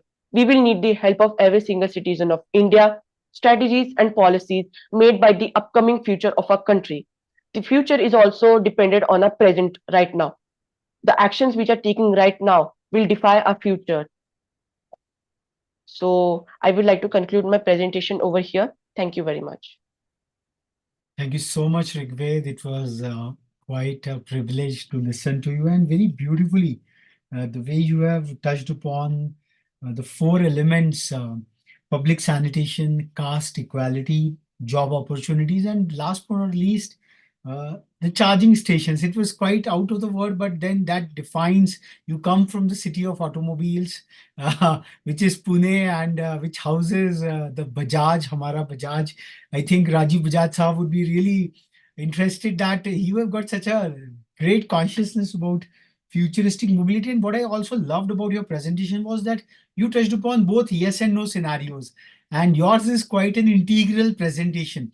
Like in a parliament, either you are in favor or opposition, but as the word is getting complex, you are going, I would say, non-linear in nature, non-binary. And I think that is the futuristic frontier, because truth is so complex going forward. So you have touched upon the entire set of it all. So congratulations, really. And it truly shows what Madam Gina John has written about you. And you are challenging your own beliefs and your own assumptions, and we can see a lot of self-discipline and self-control coming out of it. I would now like to welcome your faculty coordinator, Madam Lopamudra C, to talk a bit more about the leadership development at the school, because we have the great good opportunity to have your faculty coordinator. So let's hear her out about you two in particular, and Lexicon International School in general. Over to Madam Lopamudra. Good evening, sir. Again, thank you for giving this opportunity. So Lexicon schools have been to give students opportunities on such forums so that they can express their views and opinions, as Anushri and Rugved very rightly did. It was a proud moment hearing to these little ones as they have prepared themselves during these upcoming, the exams are going on. And still the way they have prepared themselves, the cooperation that I received from their end, a proud moment listening to them, listening to their thoughts. Anushri was, it was great listening to how she feels about being a student, expressing her views. Rugved has always come up with his views. He is a person who sets an example for the whole school. And the school actually works putting these thoughts ahead. And thanks to you again for giving them this opportunity. And it'll be a great exposure to them also, learning from their co-participants. And even I am learning a lot from them, from their. It's time for us also to learn from these young minds. So thank you, sir. Waiting to hear more from the other participants also. Thank you so much. Thanks a lot, madam. And we can see the lexicon spirit when the teacher herself is saying that I'm learning from my students.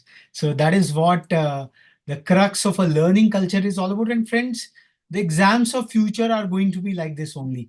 When in the real United Nations, when the Indian diplomat rises to the occasion, because you have no idea as to what your previous speaker has said about it and casted an aspersion on your sovereign nation state, you rise up to the occasion, you bring about your research quickly, and then you interlocute, you challenge them, and then you present your own view out there. So it's I would say that you are really challenging, you are really getting trained for the exams and evaluations of the future, where things would be more VUCA anchored, more volatility, more uncertainty. But when you are in your own self, I think nothing can defeat you. And that is what Rigveda started with, that all power is within you. So the Swami Vivekananda's Vedantic aphorism, the spiritual nationalism, the invocation of the real self in you. And Rethink India had the great good fortune of hosting the World Education Forum on the very days when World Economic Forum happens in Davos. And at the concluding session of it all, Professor Madam Richa Chopra from IIT Kharagpur, she said that the entire purpose of education is knowing your own self. We keep on looking and learning about the cosmic manifestation. But as we said that what is a youth who is trying for, who is understanding of the cosmic order, which includes the external as well as the internal. And I think this very aspect of understanding your own self, on your own character, is defining you as an icon. Congratulations once again. Moving forward, I think a very, very elaborate recommendation note and Atharva. So we have got the second Veda. From Rigveda, we are jumping to Atharva Veda, and this is again the land of Shivaji, the land of Pune, the Lexicon International School, yet another branch of it, Wagholi, Pune. I would let me spotlight Atharva. So we have got two Vedas today with us. We are really fortunate to have their benediction, their association. And Vedas are that spiritual knowledge, मंत्र दृष्टा ऋषियों ने वेदों को अनुभूत किया. Like as madam Lopamudra said, that feeling about that Anushri feels what is happening around her. So intellect के आगे भी जो अनुभव करने का जो भाव है, I think that is the sum and substance, that is the quintessence of learning. And I think it is quite an elaborate recommendation note, and I would like to give this opportunity to Anushri to do this honors of reading out this lovely citation of Atharva. And Anushri was really phenomenal. Atharva, you remain over there. Let in Anushri's power-packed voice, let's hear what Madam Petronella Eats has really recommended about you as a youth icon. Please, Anushri, help me in decorating Atharva Tiwari as a youth icon. Anushri. Sure. I am pleased to write this letter of recommendation for Atharva Tiwari, a dedicated and accomplished individual whose multi-faced talents and explanatory achievements set him apart among his peers.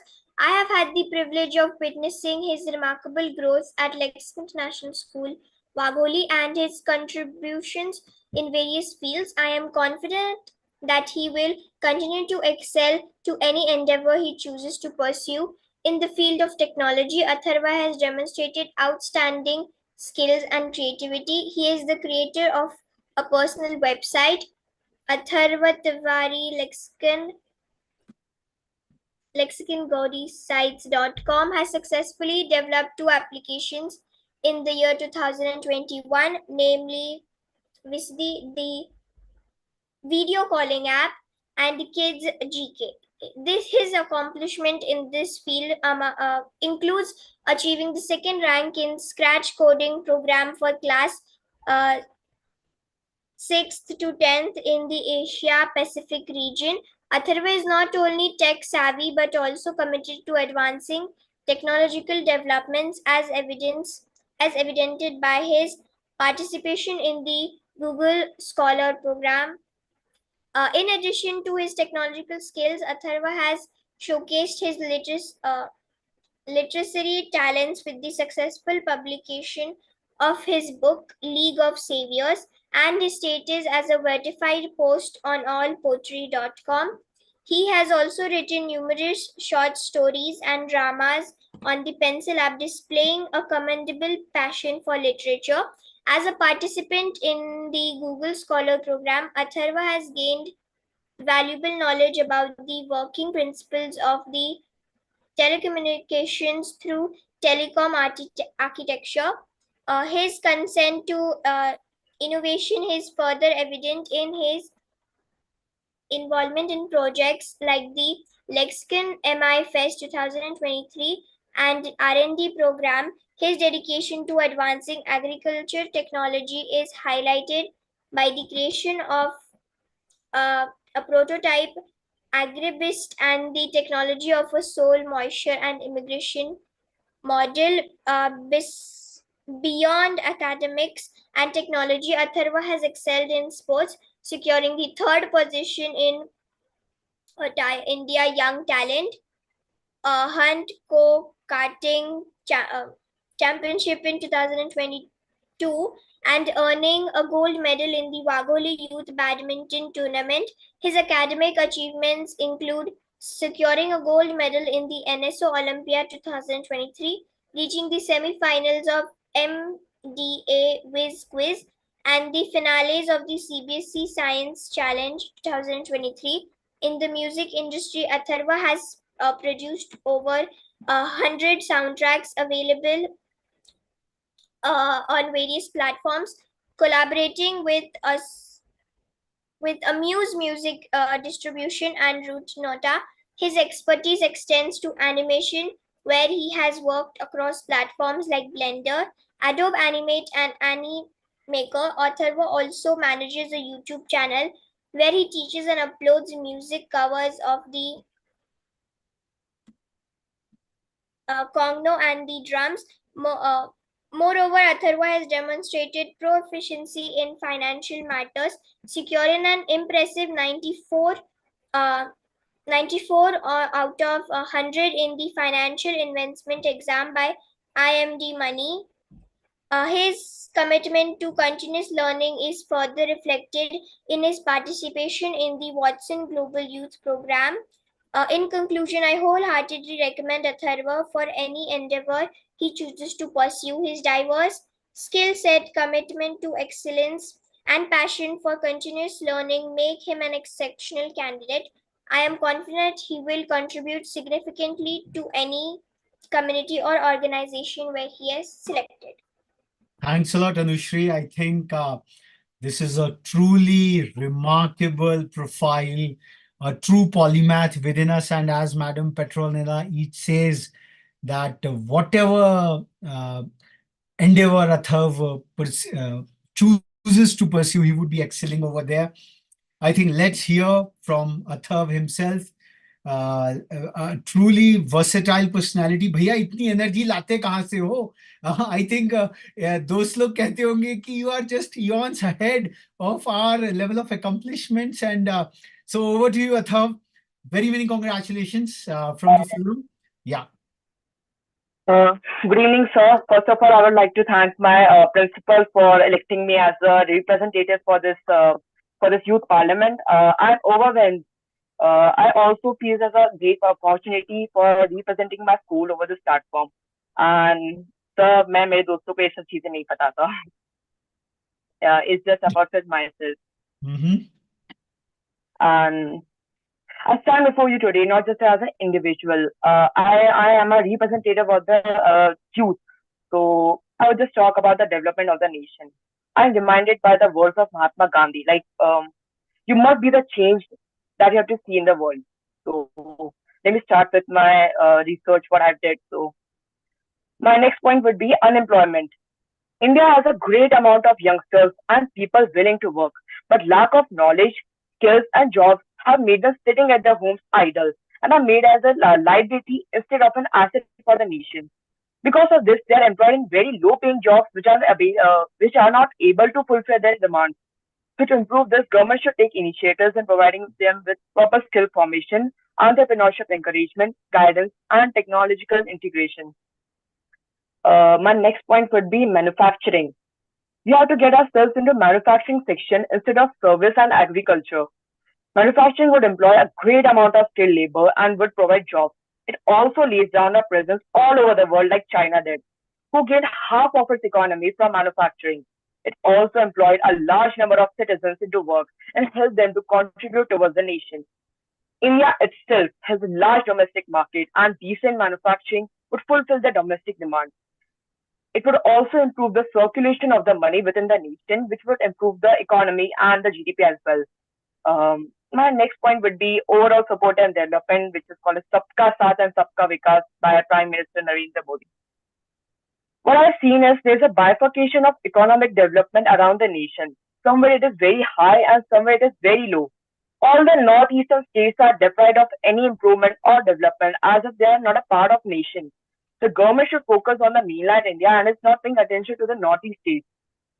All have heard about the Mighty and Koki conflict, which is just harming the nation's communal harmony. I would also see that India should maintain its presence in space exploration.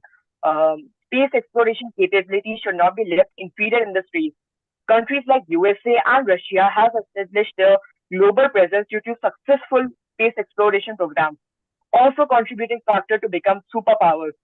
Missions like the Mangalyaan, Chandrayaan, and Aditya L1 have proven our space capabilities and are advancing complementing budgets.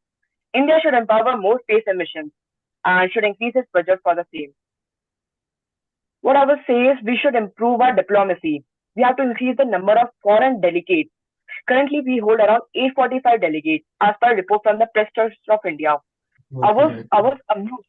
I was surprised to know दीपेनला काय that. सुट्टी आहे का नाही माहित नाही. मला तर 9 वाजता. Yeah, please go on, Athar. I'm sorry. Yeah.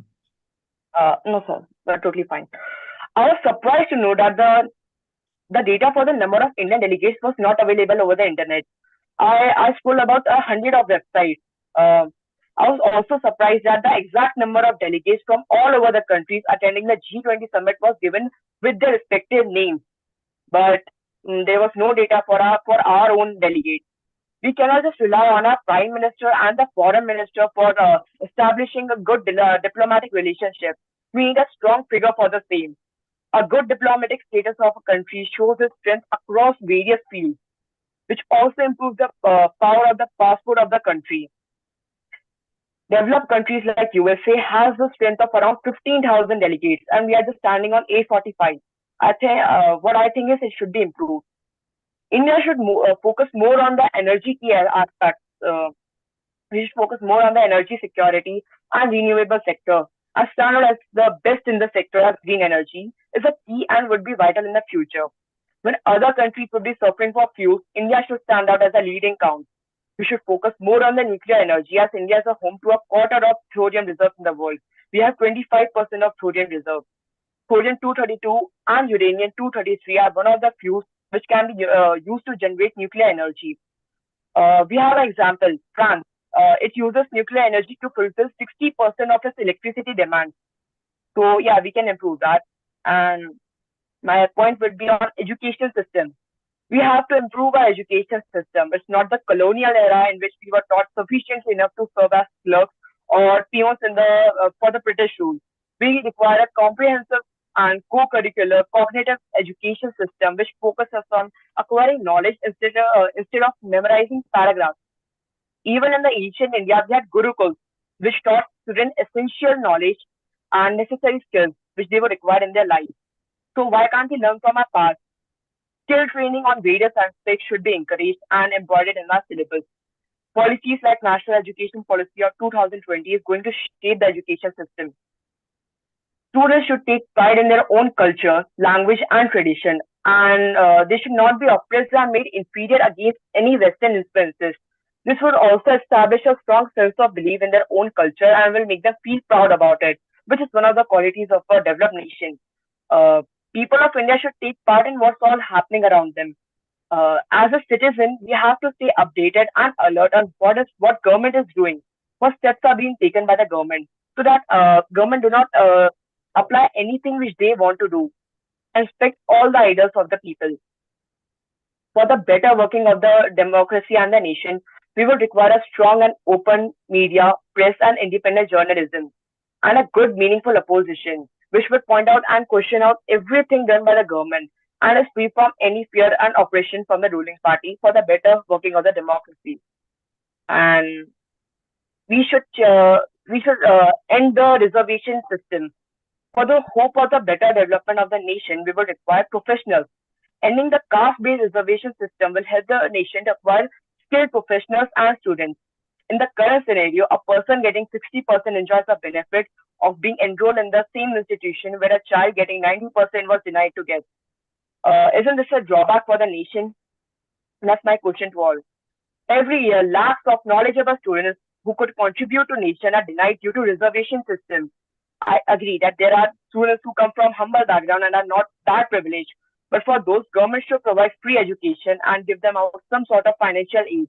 But as we go for higher education, things should be focused more on merit instead of caste. All because of this, the national talent is moving abroad for studies and are settling there for jobs and serving for the foreign nation instead of their own country. What I would like to add is changing of the colonial mindset. It is important for India to get over the colonial mindset of inferiority against the British rule. India should withdraw itself from the League of Commonwealth Nations like USA did, because it shows that we still acknowledge the British monarch, though we should not reach out our relationships with the United Kingdom. Indian government should also encourage tourism and culture. It should be empowered because India has a silent potential for tourism. India can become a widely recognized tourist places around the world. This would also encourage Indian culture and boost economy. India has so much to offer for tourism if planned in a proper way. India carries a great ancient architecture, strong and alluring history, and mesmerizing natural spots. Corruption should be rooted out from the system and all the like. Just imagine the amount of civilian money that is wasted in the bribes. What if that money was circulated in the national development? How far we would have reached? No one talks about this due to some pretty obvious reasons. These were some of the points which I think should be addressed if India wants to become a 30 trillion economy by 2047. Thank you. I would like to end this with a thought of the Swami Vivekananda: arise, awake, and do not stop until the goal is reached. India should not stop and should be contributing a factor for being the most developed nation and a superpower by 2047. Thank you. Lovely, lovely, Atharva. I think if at all we have to create a definition for development, a developmental matrix, I think Atharva has covered. His is the most expansive and most elaborate presentation. In a short while, he has touched upon almost every vital element which affects our our developmental matrix, and that is truly terrific. And he has touched upon quickly, and very many other speakers, they were talking about caste equality. A couple of you have mentioned about it. Atharva has somewhere introduced the concept of equity, the concept of merit. So affirmative action, as we know it, after 75 years of our constitution, 75 odd years, affirmative action was to be there for 10 years. So that showcases that it has not resulted into that kind of transformation. So the jury is still to be out. It's a loaded political question. And I really loved about the way he summarized the entire futuristic education system, where he talked about it. It has to be comprehensive, co-curricular, and developing the cognitive capabilities. And at his level, he has a profound understanding of NEP 2020, that is, and the way he has touched upon democracy, the role of fierce and free media, and and vibrant opposition. Truly. And I loved the most what he said, that pride in your own culture, language, and tradition, and that is what developed countries all exhibit. So, not a false pride, but a pride based on profound knowledge, profound undertaking, and the credentials what Atharv carries at this very young age truly makes him an icon. Thank you so much, Atharv, for enlightening the Youth Parliament 2024, and I feel it's a very authoritative presentation, which I would say encapsulates almost every frontier of India's development matrix. And beautifully, he has talked about manufacturing. Somewhere or the other, some of the, I would say, fancy economists, there is a Indian economists are divided into two. So there is a talk that India should not pursue the path of manufacturing and straight away go to the higher services domain. And Atharv brings back the Chinese example so very beautifully.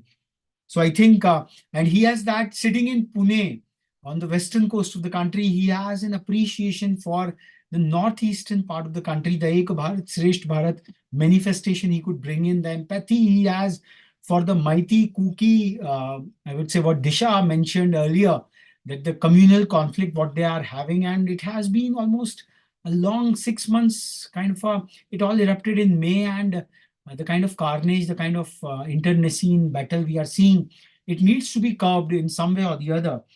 So thank you so much, Athar, for I think this presentation is mind-boggling, and we would love to share it on his webpage. We'll be creating a webpage for each one of you, and whosoever wants to share their presentations, what we could not exhibit out here, but we wanted to listen to you. We would carry it out here. So congratulations once again, and moving forward, I would now like to, I would say, bestow upon the title of being a youth icon 2024 on Tanisha Pradhan. So Tanisha, if you are here, I would like to spotlight you. And yeah, Tanisha, we have sitting very attentively. And so let's see what your principal has written all about you. And after, I think, Atharva, Tanisha's recommendation, just a moment, let me pin you out here. Yes. So, so let me repeat my, I would say, let me give this honor to read out Tanisha's lovely presentation. Let me give this honor to Dishita. Dishita, would you like to do the honors on Tanisha? I as would. a peer parliamentary. Yeah, please. Tanisha Pradhan. I'm pleased to write this letter of recommendation for Tanisha Pradhan, who has consistently demonstrated outstanding participation in competitions such as Lexicon MUN. Okay, I'm not able to read the next word. Yeah, Behest and various debate competitions. Behest is yeah, Urdu word for debate. Yeah. All right. During her tenure at the Lexicon International School. Wagoli. Tanisha is also a member of the Student Council and holds the honorable position of the Greenhouse Vice Captain. As the principal of the Lexicon International School, Wagoli, I have had the pleasure of closely observing Tanisha develop into a remarkable and articulate individual. Tanisha has been an active participant in the Lexicon MUN since 2019. She has assisted as a volunteer and also as a part of the organizing committee, thus contributing to the success of the events. Her commitment and passion for international relations and diplomacy are evident in her role as an independent delegate in MUN conferences. Tanisha received accolades such as Best Delegate and Honorable Mention in various MUNs held in 2020, 2021, and 2022, showcasing her ability to excel both individually and as part of a team, demonstrating exceptional debating skills. Tanisha achieved notable success in the Behest competition, having reached the quarterfinals at the Behest Pune round held in August 2023, and subsequently securing the third best speaker title in a competition with 221 participants is a testament to her effective communication abilities. At the Behest Pune round held in December 2023, she continued to shine by reaching the semifinals, earning the title of the second best speaker. Moreover, Tanisha has proven her mettle on a national level by qualifying for Mahabehest, the prestigious national debate league in both 23 and 24. A remarkable achievement worth noting is Tanisha's consecutive 2-year upper gold medalist status at Behes, coupled with a silver medal at Mahabehes. This consistent track record reflects not only her skillful debating but also her commitment to personal and academic growth. In conclusion, I wholeheartedly recommend Tanisha for any academic or professional endeavor she chooses to pursue. Her remarkable achievements, dedication, and leadership qualities make her an invaluable asset to any community or organization. I am confident that Tanisha will continue to excel and bring distinction to any path she chooses to embark upon. Thank you, Dishita. Thank you for Yes. doing honors on my behalf.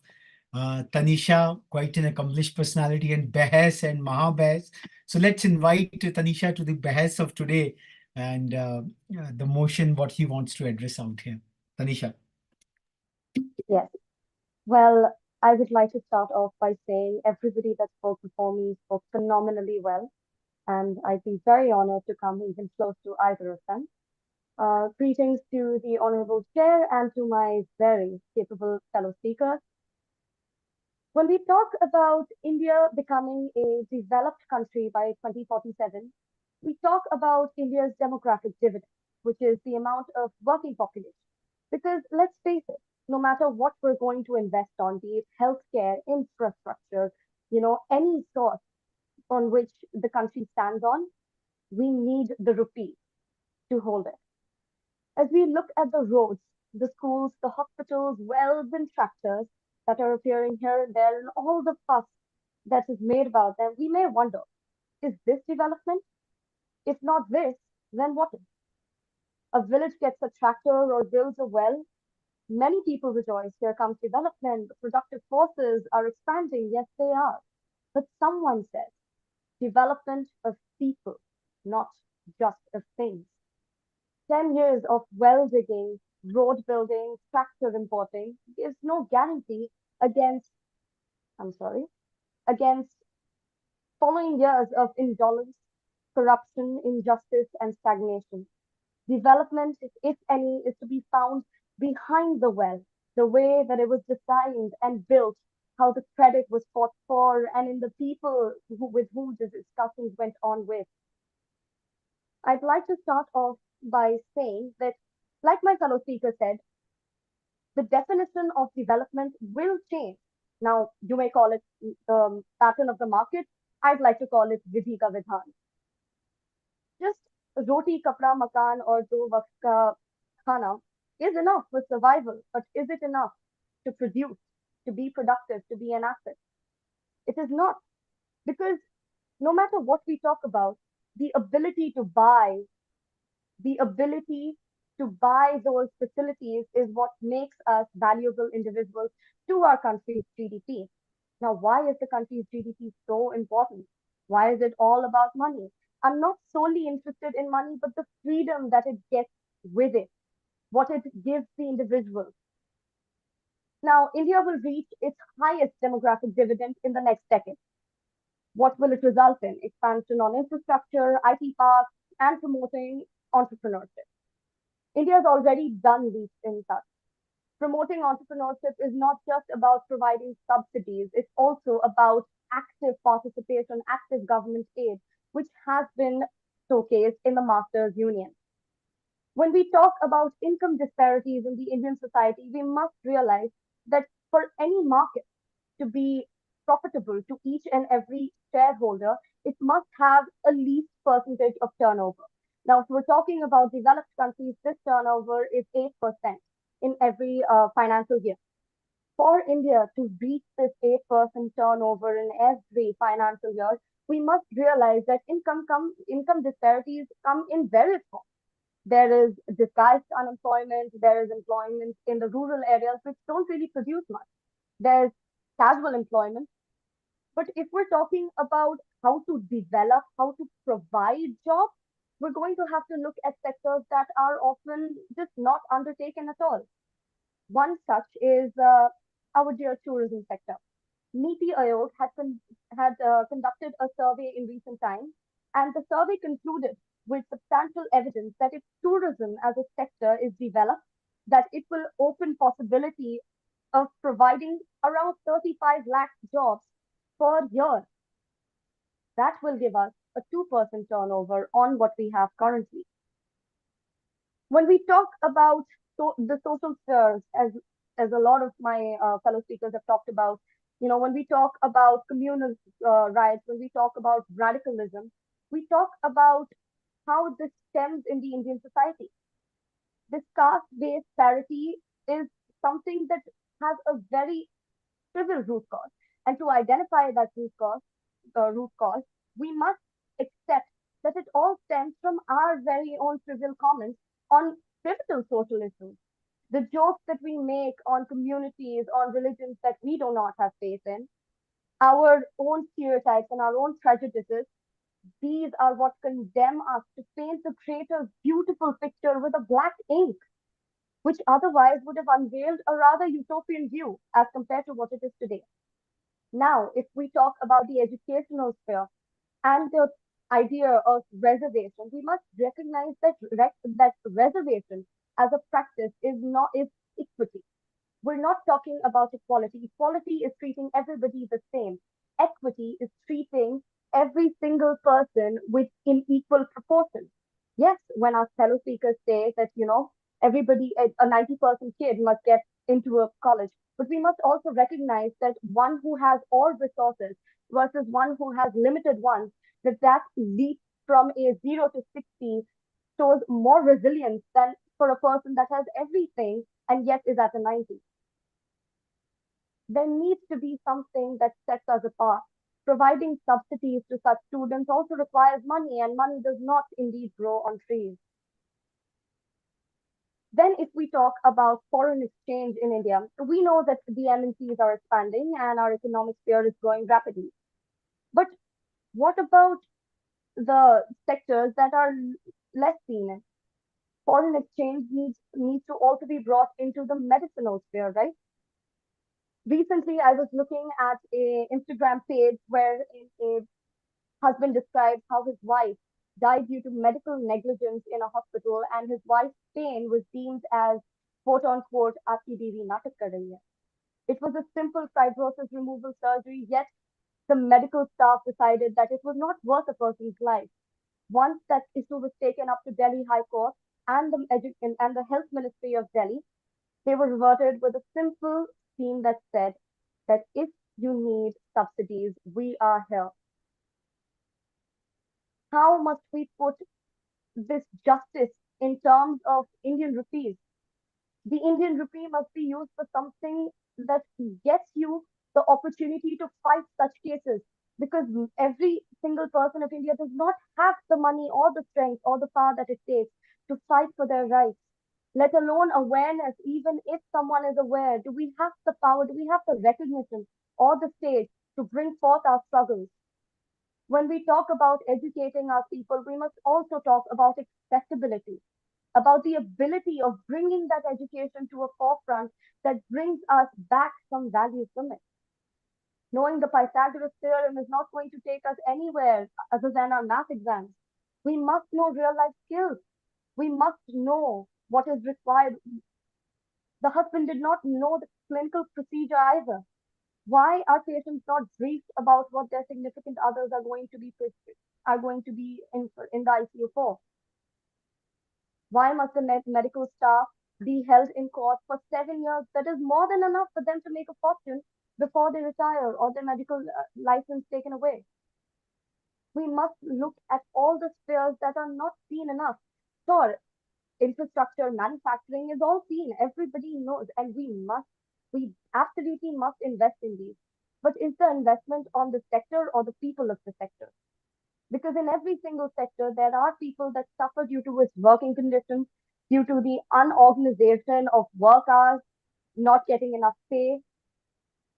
Equal wages are uniform throughout states, but every state has a province too, and every province does not have equal amount. 1 rupee may not buy you the equal amount of goods in one province that the other might, but everywhere the common wage must be 1 unit. Shouldn't it all be in proportion and equity? When we talk about India's development, we must talk about its Human Development Index, which ranks less than 119. I might as well call it 200.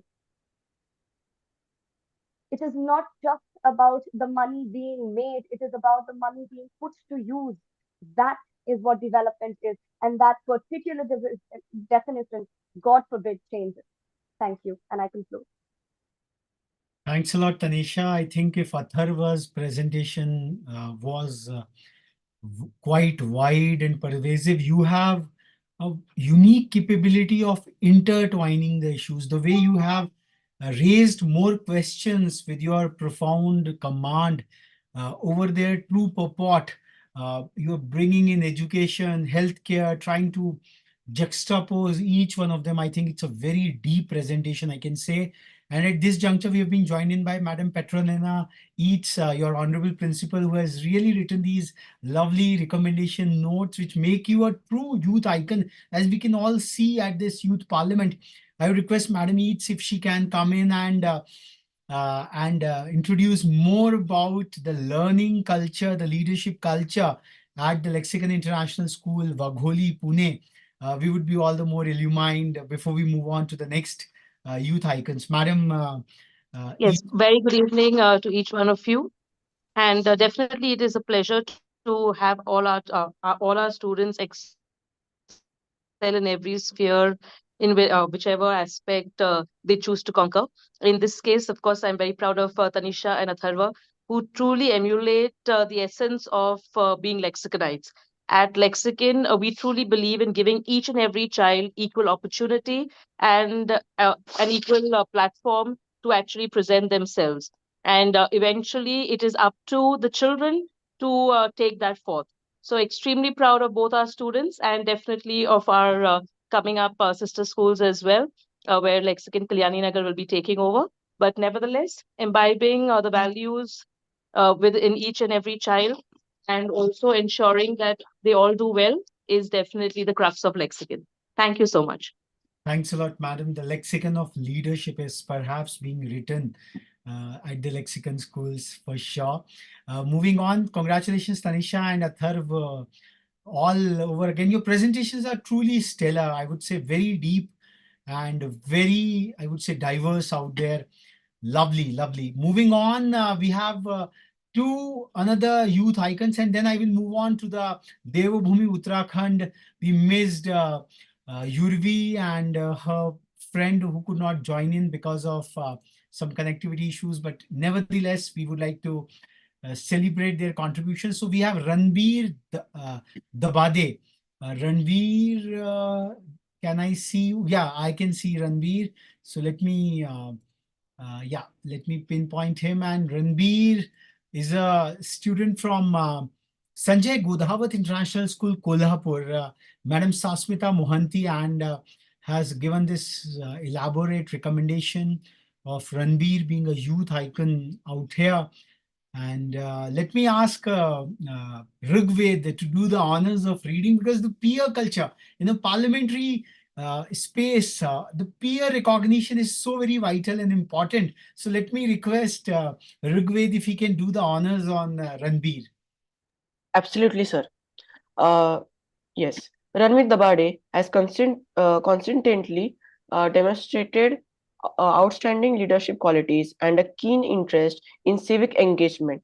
His involvement and achievement in the events like Thermo Fisher Science Fair National Level Alumni USA, Gold Medal for Science Fair States USA, Gold Medal for Science Fair Regionals USA, Regional Discus USA, two-time achievement for National Junior Honor Society USA. He possesses excellent communication skills, a deep understanding of societal issues, and an impressive ability to collaborate with diverse groups.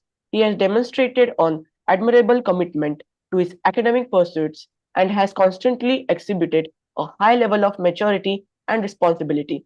He is not only academically accomplished but also possesses the interpersonal skills necessary for effective teamwork and constructive dialogue. Lovely, lovely. So if Atharv was all about technology, Ranbir has displayed, as Madam Sasmita Mohanty has put it, in the field of science. So Ranbir, we would like to bestow upon the title of being a Swami Vivekananda Youth Icon 2024. And over to you for your acceptance and address the Youth Parliament 2024. Ranveer. Yes. Thank you so much. It's a really great honor to be a part of this. I mean, it's a Youth Icon 2024. You rarely ever get the chance to be in this. I would also like to say that the speech you gave in the beginning was absolutely phenomenal. The points about Swami Vivekanand and Mr. Bose was absolutely great. I already feel inspired by that. I would also like to thank my school for giving me this opportunity because ever so rarely does this happen. And without further ado, I would like to begin. Am I audible? Yeah, loud and clear. Please go on. Yeah. So, development needs unity. Unity needs hope. Hope needs people. But what do people need? Whatever gives them money. Governments and institutions have been moreover paralyzed by the fact that I come first before anything, which has led to nothing but despair for our country, India. The vision for being a developed nation by 2047, the centurial triumph for India, is nothing more than a fading light which can't be reignited. Strong people lift other people up, not throw the weak down. Say that in our current situation, and you might just win the Nobel Peace Prize. People are just overlooked as something great, when in reality, they are just humans, doing a task and pushing it forward to the next person. We cannot overlook this idea just for the sake of development. People will just be a source of occupation towards the country. Nothing else, nothing more. A major outbreak and pandemic hit us like a wrecking ball, and the losses were immeasurable. We dug our own grave by causing something which will do harm to us only. Our economies took a huge hit and went down, with unemployment rates reaching a new level and inflation skyrocketing to new heights. It was nothing but a lost cause which couldn't be dealt with. Yet we have hopes that 2047 will come true. In what sense? We do nothing but do what helps us. Have you ever heard of lending a hand to another? Nope, because that's the current state of our so-called development. A famous quote: power doesn't corrupt people. People corrupt power. We take advantage of something and abuse its power, just like the current poverty situation. Every time we go on, we see the rich getting richer and the poor getting poorer. The list goes on when we say this. The government starts with 1,000 rupees to give to the needy, but the needy just end up with one. Where does all the money go? It all goes in unnecessary transactions, which really just doesn't develop our country. We want to be developed, yet we allow child labor. I mean, if you're not going to help the country, why are you letting the children do it for you? We don't allow that either. Instead, we tell them to go cut trees, make fireworks, something that risks the lives of the poor children. We tell children to play with oil in fear we don't burn our own fingers. We never take a look at what it's like to be in other people's shoes. William Shakespeare famously quoted, "Hell is empty because all the devils are here." I honestly cannot agree with that anymore. We go to the extent of bribing police officers to win an investigation, even if we are guilty. We pay juries millions of rupees just to win a case we are losing. Yet, we say we can be developed by 2047? That's like telling an author to build skyscrapers. I mean, what are we on about right now? There's no sense of pittiness or regret to what we do. Instead, we all have this pride and courage when we pull these crimes off. We cannot win something we already lost. Developing by 2047 is a mere miracle to pull off, with these actions happening now and then. Let us not focus on the words we speak, but clearly define the actions we take. We get manipulated and we manipulate others. This is not development, but a regression into chaos. I had hopes for this country, but it seems like it's not happening with these attitudes, not happening with these so-called partial laws, and not at all happening with what we are doing to ourselves day by day. Instead of unifying, we isolate even further. At the beginning, the fire may provide warmth and love, but once it enrages uncontrollably, nothing can stop its destructive fury. Thank you. A very, very empathetic presentation, and the sum and substance, and Ranbir carries forward the spirit what Tanisha presented, the development of the people. And I really loved the way He linked up development with unity, unity to hope, and hope to people. And very deep questions he has raised, which should steer the moral compass. What he has presented is so very vital. I think quite a differentiated presentation. And I can see Madam Juthika Dabade, who is with us. She's your mother, Ranbir? Yes, sir. Yes. Yeah, I would Yes. request Madam Dabade to also come in and speak a bit about Ranbir, his empathy. His entire presentation was replete with empathy, and that was what Swami Vivekananda's clarion call was all about. If we are talking about a cosmic unity, empathy is the first thing, and empathy is the cornerstone of all education. So, Jutika ma'am, how this empathy has come in Ranbir? A few words from the mother who has chiseled such a fantastic youth icon whom we are celebrating this evening. Madam Jutika Dabade. Good evening, sir. Thank you so much for giving me this opportunity to be a part of this youth icon presentation. Yeah, talking about Ranveer, I think Ranveer has uh, given an exposure to various parts of our world in an early age, and I think that has helped him to grow into such a wonderful person right now, I would say. And also, after coming here, being with Sanjay Ghodawat International School, there are few developments that has happened in him. And yeah, he is also a great observer. So I think that has really helped him a lot. And what about the parents? We are so very inquisitive to know about the parents for that matter, because the school is 1/3 of the whole compact. Yeah. Yeah. Yeah, we do have many communication at home. We there are so many topics that he discuss with his dad on daily basis, with his father, and I think we have several rules set up at home as well, where we say dinner time is no screen time or something, and we need to discuss whatever are the points, whatever it might be, a simple um, incident happened at school or whatever he has opted while coming back from school in the bus or anything. And yeah, we do have some discussions at home going as well. Lovely. So I guess that has also helped them. In fact, Ranbir is quite fortunate to have her mother in this reckoning of his, in this commemoration of his being a youth icon. Similarly, Anushri, because parents are the real foundations of a youngster.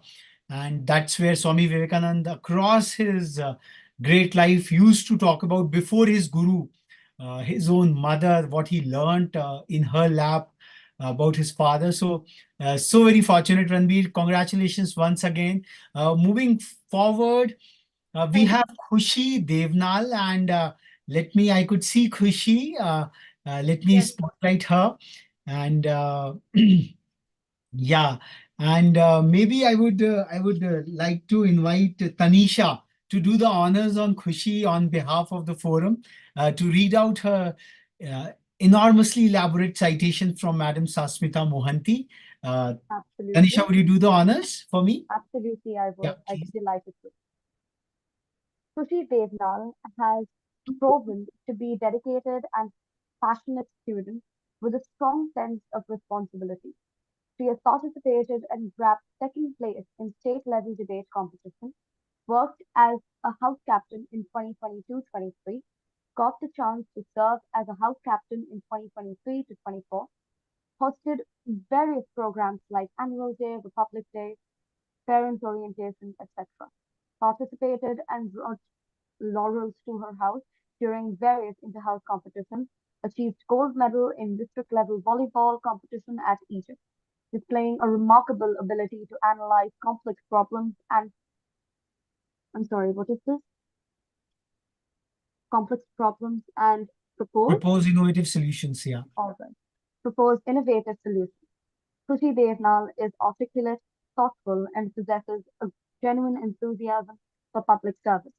She has demonstrated an admirable commitment to her academic pursuits and has consistently exhibited a high level of maturity and responsibility. She is not only academically accomplished, but also possesses the interpersonal skills necessary for effective teamwork and constructive dialogue. So we do have a phenomenal sporting personality within us, as we can see in her testimonial from Madam Sasmita Mohanty. So the effective teamwork and constructive dialogue, perhaps the sportsman person she has in her. We would like to bestow upon this honor on Khushi Devnal, Swami Vivekanand Youth Icon 2024. Over to you, Khushi, for your acceptance and your address, the Youth Parliament 2024. Yes, sir. Am I audible? Yeah, I loud just and want clear. Please, Khushi. Yeah. So I would like to start this discussion with a very broad question.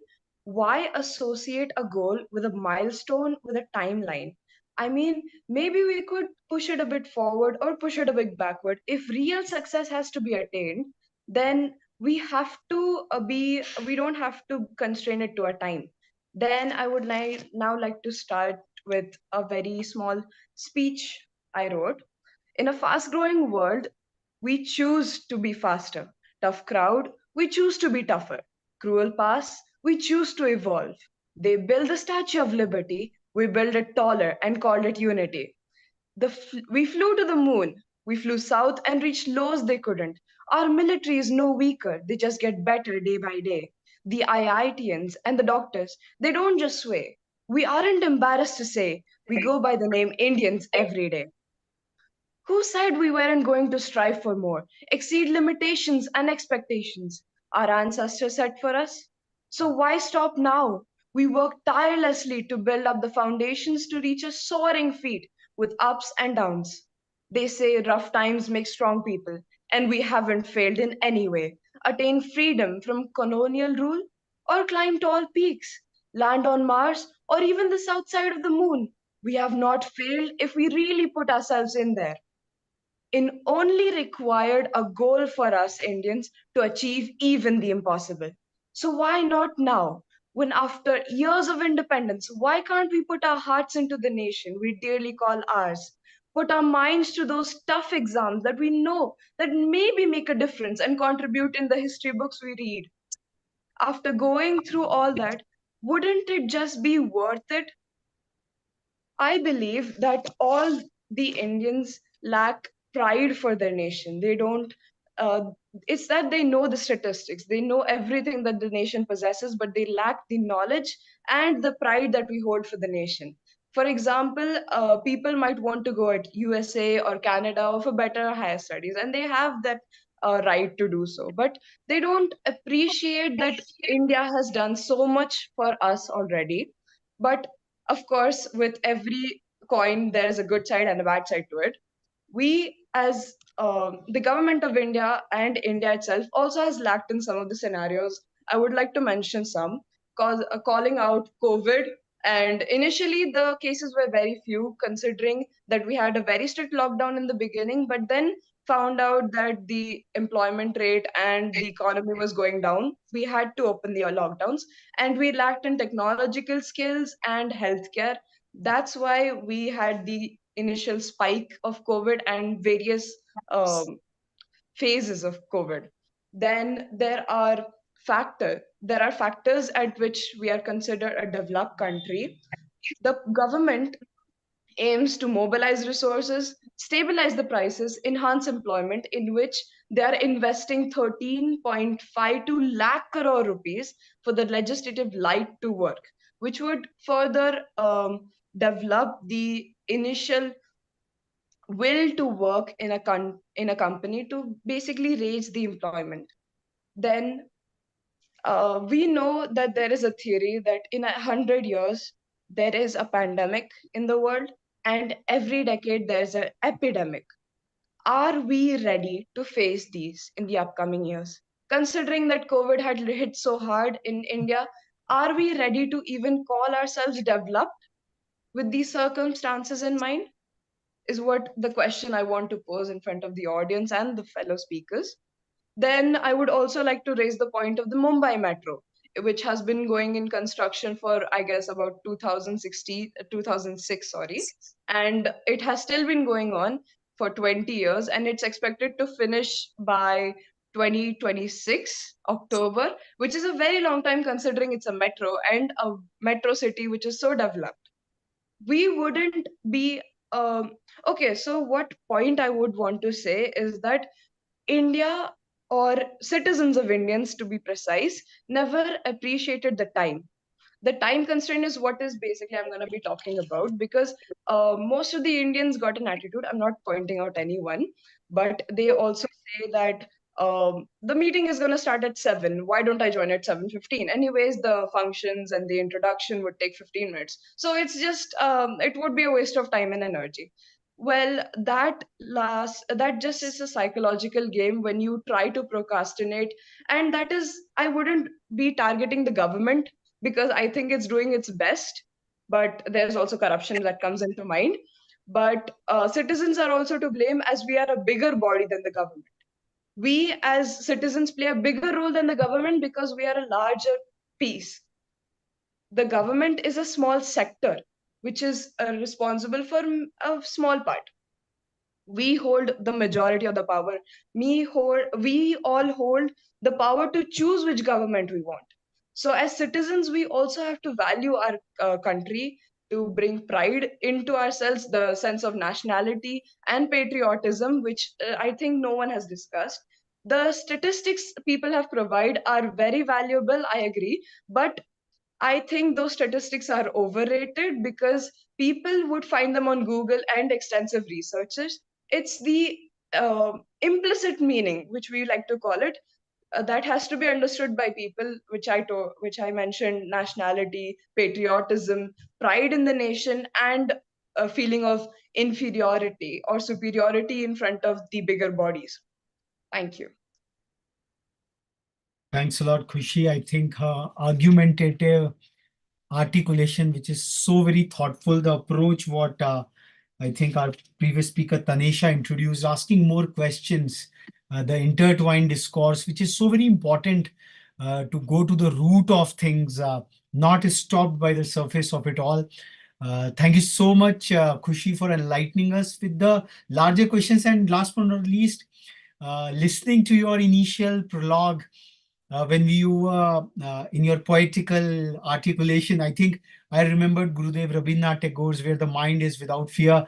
Please share that with us, and we would really like to share with the larger audience as to what our youth icon 2024 in Khushi Devnal, she has come with a equally aspirational poem for to inspire us all to really look for Vikasit Bharat 2047. And the questions what you have posed really need to be pondered over by each of the parliamentarians individually and collectively by the party members as to what the youth of this country thinks, and thinks so very deeply. And thank you so much, Khushi. And I would really like to congratulate Indrajit Thorat sir and Madam Saswita Mohanty, that what kind of thinking youngsters they are really curating at the Sanjay Godhawat International School. And you really are the showstopper in today's youth parliament, but we missed Yurva Munshi. And I would request Khushi to do the honors, as I felt to do the honors on each one of us. So over to Khushi to read out the citation. Beautiful one from Madam Meeta Sharma to do the honors on Yurva, a youth icon in her own league. So, Khushi, please. Yeah. Meet Yurva Munshi, where I have the privilege. Oh, wait, I can't see. Okay, where I have the privilege of knowing the past 2 years. Yeah, please. Past 2 years on her role of deputy head girl of MIS. It has been rightly said that the energy of— oh no, I can't read it, sir. No worries, Khushi. Let me do the honors. It has been rightly said that the energy of the mind is the essence of life. Yurva has been nurtured in a spiritual environment that has instilled a positive attitude and mindfulness within her. Throughout her journey, she has assumed various leadership positions, such as being an Interact member, editor-in-chief for a yearly magazine, football team captain, and Secretary General for Model United Nations. However, Her role as the deputy head girl stands out, where she demonstrated qualities such as being a keen listener, a dedicated learner, an eloquent orator, and someone who is principled and balanced. Yurva firmly believes in her ability to capture and influence young minds, preparing them for the challenges of the future. The United Nations Sustainable Development Goals have been a significant focus for her, particularly addressing issues of sustainability and poverty as critical global concerns that will shape the destiny of the next generation. As a debater, she articulately discusses these topics, showcasing her intellectual abilities and compassion as commendable traits that have helped her grow and becoming a role model for her juniors. Having set ethical values and beliefs without any disciplinary issues, Yurva is committed to upholding her culture and creating awareness wherever she goes. She understands her responsibilities and consistently strives for self-improvement, evident in both academic achievements and personality development in a boarding school setting. Despite facing personal challenges in her relationships after the separation of her parents, Yurva's resilience has encouraged her to accept and face setbacks with grace. As a global citizen, Yurva is acutely aware of her social responsibilities and aspires to spread optimism and make a tangible difference in society through her actions, not just words alone. Why should you choose Yurva? She believes in her potential to reach great heights and become an inspiration for young children facing personal struggles. Yurva aims to be the light that emerges from darkness, bringing back lost humanity and inspiring people to become the best versions of themselves by protecting the world from cruelty and brutality. In her own words, hate cannot kill hate, only love can do that. And darkness cannot kill darkness, only light can do that. She is truly an icon for the word and a true inspiration for her age above and below. So, friends, we have Yurva Munshi. What a magnificent personality we have with us as a Swami Vivekanand Youth Icon 2024. So many cheers and accolades to you, Yurva. Our heart fills with too much of respect to you. And as we can see, Madam Meeta Sharma, with whatever great spirit she has demonstrated, she has exhibited your personality. We really invite you to accept this title and also address the Youth Parliament 2024. Yurva Munshi. Good evening, sir. It is my honor to be here. Thank you so much for reading it so beautifully. And I'm grateful to my principal as well for nominating me and giving me the opportunity to be here in the Youth Icon 2024.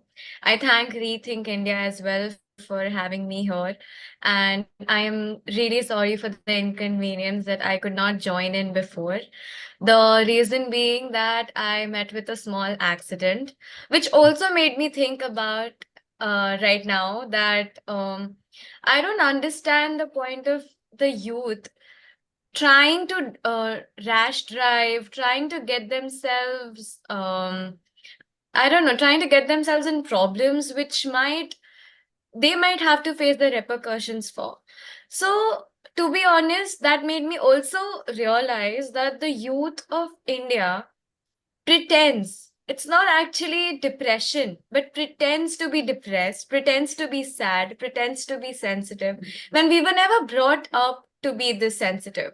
So that makes me think about the topic that what would be the status of India? Could India become a developed country by 2047? Well, people say that youth is depressed, but I see resilience in them. I see potential in them. Well, everybody is allowed to feel messed up inside, but that does not mean that they're defective. They're just humans.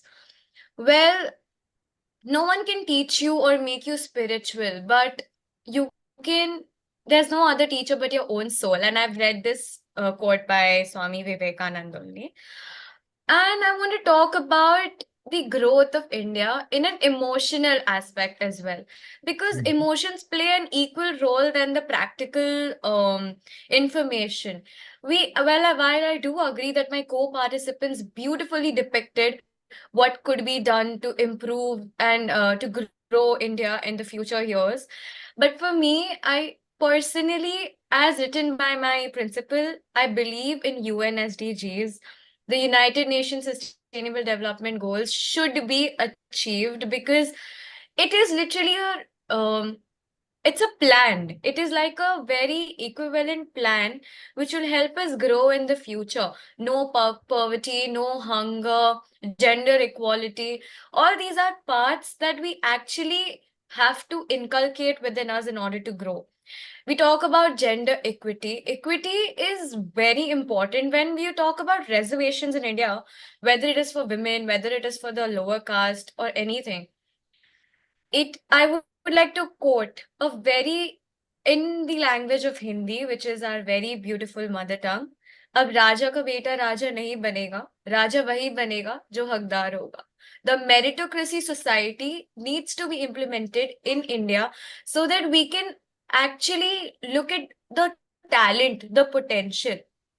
Due to the overpopulation of India, as India has started to surpass China in the population criteria as well, it is not practically possible for the government to reach out and give free education to everybody. It is not easy for the government to look to achieve the goal of zero poverty. So, in order to do that, we should now start looking at people's merits. We should start looking at their talents and potential. You don't have to have a degree in order to be good at something. We need to look at the potential of a person and grow with it. So, I agree, technological advancements are very important in order to grow.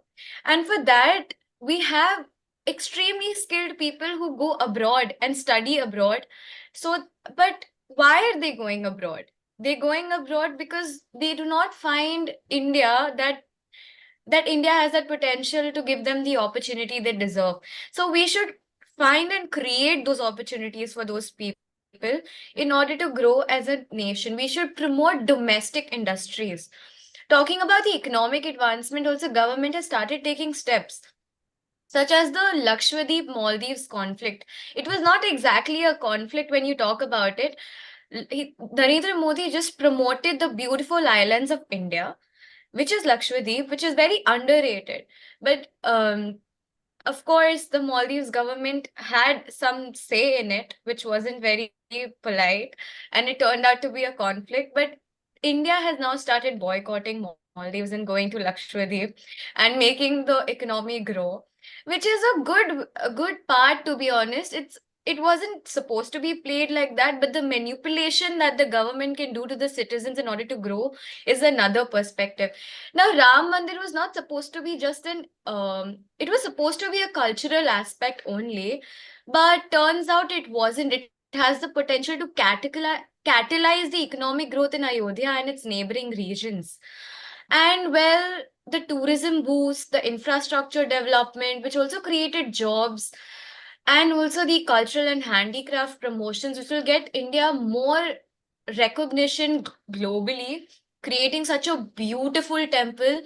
I do agree that this was a very good part, not just religiously or culturally, to earn the trust of the citizens, but also in a political aspect. It was a very good move by our own Prime Minister, which is very respectful, I respect him for the things he has done for India, but I also believe that if India keeps advancing and promotes its domestic culture, its domestic industries, its people, and invests more in the human capital, we can surely be called the developed nation by 2047. Plus, currently, when if you read the news, India had asked for a permanent membership in the United Nations. It wanted to become a permanent member, which is a very good initiative taken by a prime minister as well, because committing to a peace organization is what would make the other countries trust us blindly, completely. There's nothing called blind trust, but at least a complete trust that this country has the potential, and we are rapidly developing. We are the third largest rapidly developing country, which is definitely a very good initiative. Now, what is a meritocracy? It is a societal system in which individuals advance based on their abilities, skills, achievements, rather than the factors like social status, wealth, or family connections. Our Prime Minister himself became the Prime Minister and who used to own a tea stall. So we can see that everybody has some potential which we cannot see because of the overpopulation. You cannot promote people, you cannot promote culture, you cannot promote education without having the significant knowledge about it. I grew up in a boarding school, and as a student, as the deputy head girl, I had some various responsibilities. I met a lot of kind of people, the youth. I met a seventh grader telling me, Didi, I am depressed. I'm like, you're not depressed. You are just not ready to face everything. And this word depression has become very common for the youth. Unless and until the youth is happy, unless unless their emotional well-being is being taken care of, we cannot grow. So many initiatives for the education of women, girl child, and Swachh Bharat, and NGOs, and Ram Mandir, and even the masjid that was created right next to the Ram Mandir. And brought up in Goa, I have seen the Catholic culture. I don't think there is anything more beautiful than witnessing those very, very grand, beautiful churches. Even though, as a Hindu, I would love to visit those churches as well. That is the monumental beauty of India. The infrastructure of India is commendable. So apart from this, what I feel is that it's not the culture, it's the government takes these kind of initiatives to promote the well-being of the youth so that they can grow. Even the individual growth will definitely result in a country growth. If you grow individually, your country will grow as well. That is a to be honest, the individual achievement of a person is very important. If I am satisfied, I will work towards satisfying my country as well. I think that is one of the major things that I wanted to talk about, that meritocracy society in India would help us grow. I also covered the topics about, I want to summarize as well, because I spoke about a lot of things at the same time because I have a lot to speak. This is a very vast topic, but connecting it emotionally and politically together, intertwining it, I see that there is a potential. There is there is a there is like more than an 80% chance that India will be a developed nation by 2047 if it works towards these United Nations Sustainable Development Goals, which are very important. If it promotes and invests in human capital, because India is rich in agriculture, rich in people with talent. Asian kids are known for their intellect all over the world. Definitely, if India invests more in human intensive companies than a capital or machinery intensive company, we are going to advance in future. I would finally like to conclude and thank Rethink India and my principal, and definitely everybody who has helped me grow and become the person I am today, and I'm standing here. Thank you so much.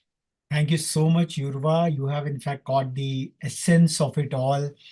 And the development, being a developed country, I think the jury is out. All our youth icons are quite consensual in the fact that it is the development of the human capital which will make India, which has become the most populous country on the planet, a truly developed country. And this is a spirit we could see from all of you young icons whom we had the privilege to honor and cheer for your great contributions. as exemplified by your honorable principles. So this is a kind of a very pious relationship. India had that culture of a guru and a shishya sitting together, and there cannot be anything sacred, anything more pious than this detailed testimonies which your honorable principals have authored, because they are the ones who are observing your great potential, and the empathy which you all have exemplified is the core crux of it all. And this is what makes India a true Vishwaguru, because education, it starts and end at empathy. We just cannot become intellectual idiots and trying to win over the world while we lose on our own souls. So thank you so much, each one of you, for being here. And from the youngest, Anushri Pingle, what a lovely and melodious voice. And we could see her tiny brother also peeking out here. And we wish that he also participates sometime in the next iterations, because this is the parampara. And being the deputy head girl, Yurva, you have shown that how leadership can be inculcated right on the campus itself. Just 5 to 7 minutes, I would invite those of you who could survive and sustain for this 3 hour, close to 3 hour kind of a marathon Youth Parliament 2024. Which of the speaker or speakers impressed you the most? What specifically you would like to learn from him or her? Because it's a peer learning, it's a peer inspiration which this Youth Parliament wants to invoke. Maybe I would like to start off from Dishita. Which one or two speakers, your peers, whom you get impressed the most, what you learned from him or her, and we will just go on like this, just as a concluding part of this Youth Parliament 2024. Right, sir. So, firstly, I would like to congratulate everybody. Thank you, all of you, for your amazing input. I learned so many things today, and it is difficult for me to point out one or two, but I think two people that left a big impact on me were Atharv Tiwari and Tanisha, I believe. I'm sorry if I'm taking your name wrong. Tanisha Pradhan. Tanisha Pradhan and Atharv Tiwari. I'll start with Tanisha. I feel like I related to Tanisha more because the style of speaking is quite similar to mine, and just the points that she raised, she focused on how we need to develop economically. So I think that is something that we needed to talk about. So I think Tanisha was very relatable to me. And Atharv, oh my God, he said so many things, and I think he summarized it perfectly. I think he covered all the aspects of what we're here to talk about, and it was just amazing to listen to him. Also, Atharv, I am so impressed by your accomplishments. The letter of recommendation, I was listening to it, and I was like, what? You've done all this in such a short span of time, Atharv.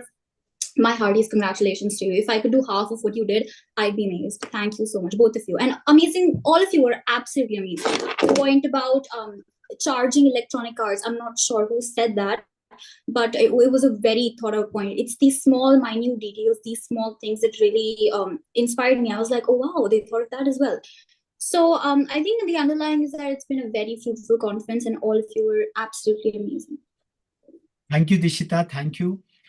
Maybe I like to invite Rigved Valke. In fact, he was the one out of his squad of interventions he mentioned about the EV charging vehicles. Rigved. Yes, sir. So actually, I would like to congratulate everyone, including the Didis, for their best presentation. I actually don't know whom to select because everyone's presentation was so fantastic, and I learned many things from all of them. But it is very hard for me to select. But I would like to choose Atharva Tiwari and uh, uh, Atharva Tiwari and Tanisha Pradhan, because both of them gave such beautiful presentation, means like the summarization, the presentation, all the points, it was all fantastic. I was actually also in awe of Tanisha's behes debating skills, because even I was in the Pune behes round as the first speaker, so I have pretty much experience in behes, and she gave a wonderful presentation. And for Atharva, he also gave he did a fantastic job in the parliament. So that's all I would like to say. Thank you. So Rigved is endorsing the Atharva Ved. So that is what the circle of our Vedas is working so very well. And at Rethink India, we believe in bolstering the behest rather than criticizing someone. We can pick up someone points, elaborate upon it all. And as we could see, the presentations of each one of you was adding upon to one of the other constructive. It's a constructive resonance which happened in all these 180 odd minutes we'll be touching in a short while. And Khushi, your where the mind is without fear kind of a mascot, I would say, that is truly terrific. And Madam Sasmita Mohanty has written so very well that thoughtful articulation, what you presented. And we would really like to spread it across the nook and cranny of the country. The speech, I think the poem you wrote. Over to you. Which of the two speakers, two youth icons, they touched you the most and why? Thank you, sir, for the compliments, but I would have to select two. If I had to select two of the youth parliament speakers, then it would definitely be Yurvadi and Atharva Bhaiya, because they were quite exceptional with the way they think, and not just statistically, but the way they are elaborate. Both of them in general are elaborate with their points and try to evaluate their things with which very less people know how to do, and that's the skill I want to learn in this year. So that's a motto this year. Thank you. Thank you. Brief and concise and to the point. And maybe Ranbir, I would like to invite.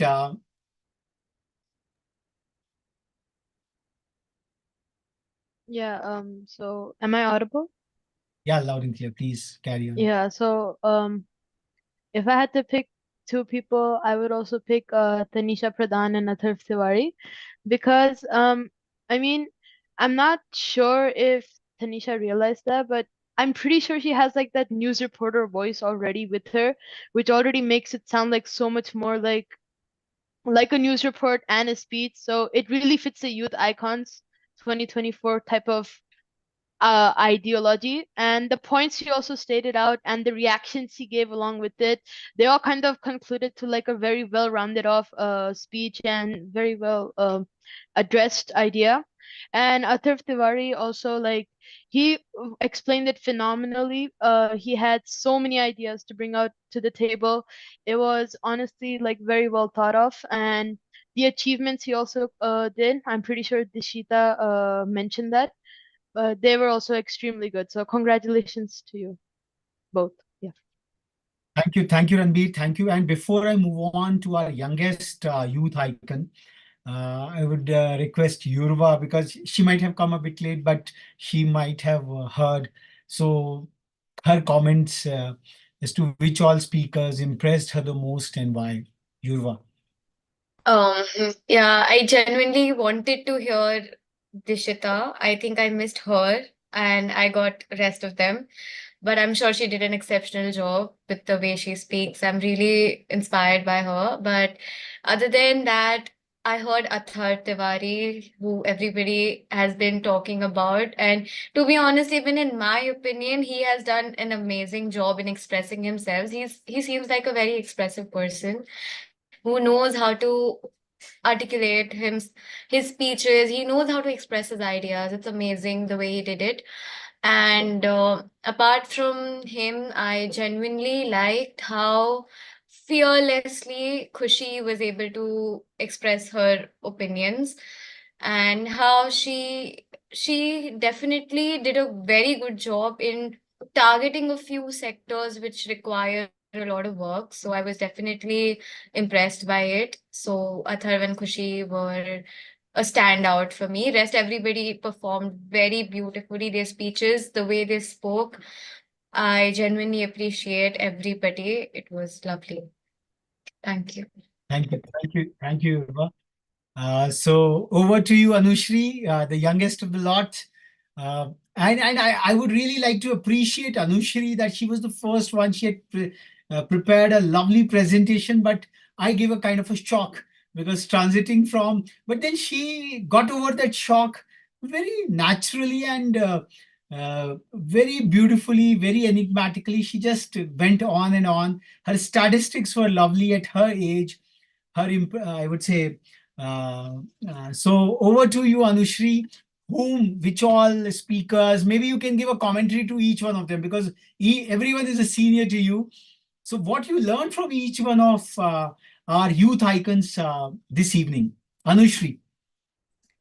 Thank you for the compliments. I would love to start with Yurva Didi. I heard her SDG goals about how India took permission. I found that if they do grant India permission, then it can do wonders for India. Rugved Bhaiya, I heard him in during for Lopa ma'am in between something. I liked his question about the youth. How he explained that quote of Swami Vivekanandan. I liked that highlighted out to me. Dishita Didi, her secularism point maybe it was kind of enlightening for me. Tanisha Didi, Behes definitely, because all of my English teacher, he's always like, don't do Behes with me, do Behes in the Behes competition. And Khushi Didi, maybe her point about women, she asked a question. I couldn't hear her properly, but I heard that question related to girl child. Atharva Bhaiya, I was reading that and I was like, okay. It was just like the list was going on. I was like, my throat is, I need some water right now reading all of that. Ranveer Bhaiya, probably his starting, I couldn't hear his introduction properly. I heard his conclusion properly. It was nice. I liked it. Thank you. So thorough compilation. I think, Anushri, you have really startled us all so very phenomenally. And before we come to the closure, maybe any of your faculty coordinators, Lopamudra ma'am has been painstakingly hearing you all. And Anushri's father, he's there with us. And we also have uh, Indrajit Thorat sir also. This is really very encouraging that your faculty members are staying put uh, beyond the school hours, and this is what is creating, instilling these leadership qualities in you guys. Maybe I would now like to stop, give Lopamudra ma'am the mic stage, her comments about the whole, and also Indrajit Thorat sir, if you would like to come in, their remarks, and then we will conclude today's youth parliament. There are no winners. We all are winners. We all are the youth icons. And we try to give in the opportunity as to what we learn from others. Because what we are expressing is fine. That is our stuff. But learning from our peers, our seniors, our juniors, that is what truly counts in an emerging competitive era. So over to Lopamudra ma'am for her concluding remarks, perhaps. Yeah. It's just, I'm speechless. I don't know, not even 50% of what each participant spoke. The way they have put forward the thoughts of Swami Vivekananda. Everybody had something to offer and so much to learn from each of them. The way they speak, the way they articulate what they want to put forward. I was just sitting throughout. I did not feel like leaving the session, just heard each and every one. And it's a pleasure to be there and just listening to what they have to offer, just to express. Thank you so much, sir.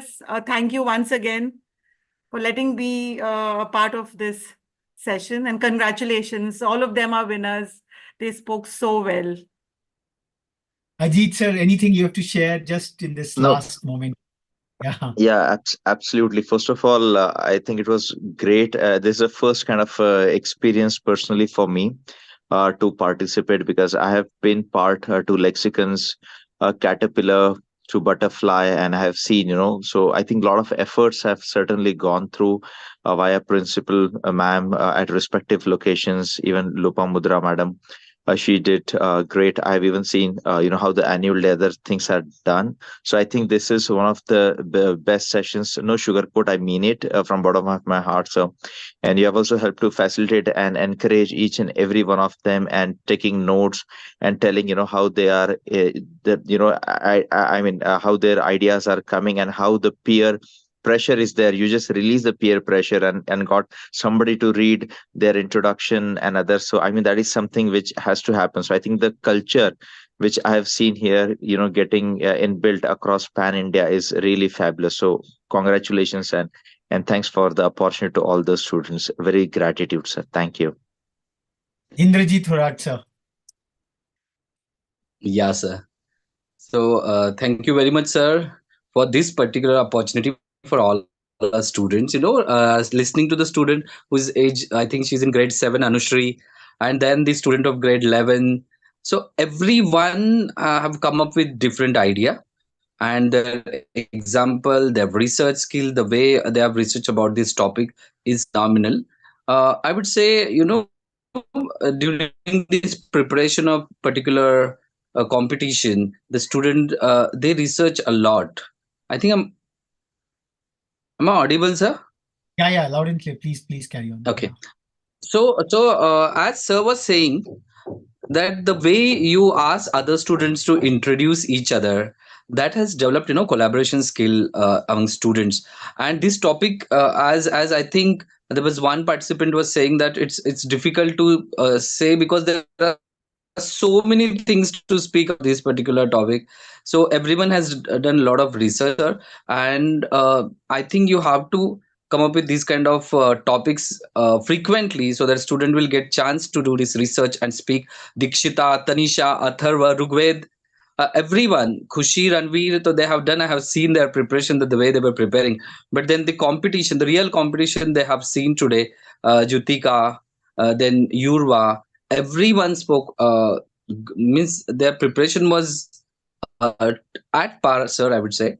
And the kind of because Anushri was saying that at this age she has learned that from Atharva's point, or Dishita or Tanisha, the way Khushi was presenting, the way Ranveer was speaking or Rugved was speaking, it was a learning experience for each and every student. And this topic of youth parliament, where about Swami Vivekanand ji or Netaji Subhash Chandra Bose, this is the legacy our students will take forward, and to build India, that superpower what we are expecting, the vision 2047 you are kept in front of them, definitely they'll achieve, sir. So thanks a lot on behalf of Sanjay Godawat School, from Sasmita ma'am, as well as all our faculty members. Thank you very much to.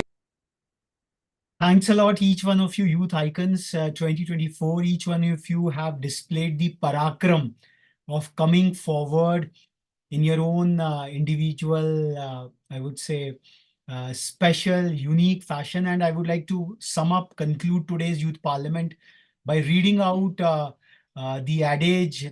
I think Athar wants to come in. I think I could not get him. Somehow I missed it. Sorry, Athar. Please come in. Please. So first of all, I would like to thank everyone who just complimented me. Dishita, the way you spoke, it was commendable. It was top of elegance. And Anushi, the confidence you carried at this stage, it was amazing. Keep slaying it. Thank you. Tanisha has also raised her hand. Maybe, yeah, Tanisha. Yes. I'd like to start off by saying that today was so insightful. It was so refreshing to see so many of, my batchmates, I could call them because they're my age, speak so well about something that is of such pivotal importance, right? This is what's going to drive us because we're the youth. It's going to drive us towards our goals in the next few years. It was awesome to see Dishita put forth her points. Her points were with such clarity that I was like, okay, I need to write this down because this is important. Um, I loved how honestly she's in seventh grade. Anybody who is to be put on a stage like such where it's going live YouTube and everybody is watching it, and to be able to still speak with so much calmness inside of her. She spoke with confidence just like exuberating out of her. It was awesome seeing you, honestly. Rugved had such insightful points, especially his points on tech and the electronic industry. It was awesome. My fellow lexiconite Athar, when we were at school, my first question to him was, "Do you know what you're doing? Because I have no idea." And he was like, "Oh yeah, I've got this." And today I was like, "Yeah, he's definitely got this." I feel like in my humble opinion, and okay, you may call it a little biased, but I felt like he was so well researched that I kind of wanted to see his points a little, but I did not. Ranveer was awesome too. The fluency in his speech was just commendable. You know, everybody that spoke, even Khushi, her points. I mean, I would have termed them radical a few years ago, but today I realize how important they are, how important these questions are, and why we must ask these ones.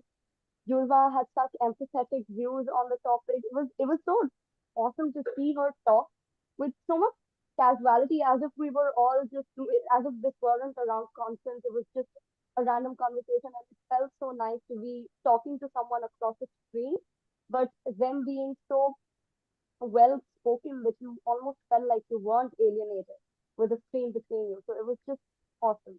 And so the speech on Vivekananda, kindly email it because I would love to recycle it one day. Thank you. Thank you, Tanisha. And I would like to conclude with this, I would say, quote of Swami Vivekananda as a concluding remark. What the world wants is character, which each one of you has truly displayed out here this evening, both in terms of your testimonies from your honorable principals, as well as your very empathetic, emotional presentations, what you have showed. You have displayed that platinum character in each one of you. The world is in need for those whose life is one burning love, selfless. So that is all reflective out here. That love will make every word tell like thunderbolt. The youth must have sound health. Please take care of your health. That is so very vital. They must work for it. They should play. We have two sports personalities with us. So all of you should pick up some sort of sports. Khushi, all your articulative presentation, it comes from your sporting persona. Exercise and take to physical activity. So with these words, I would like to conclude Youth Parliament 2024. Congratulate all of you youth icons and wish you all the very best in whatever endeavors you choose. You have really toiled so very hard, and it was really a great learning for me in person. And we are really privileged from the House of Rethink India to have hosted you youth icons, and we wish you all the best for all your future endeavors. Namaskar.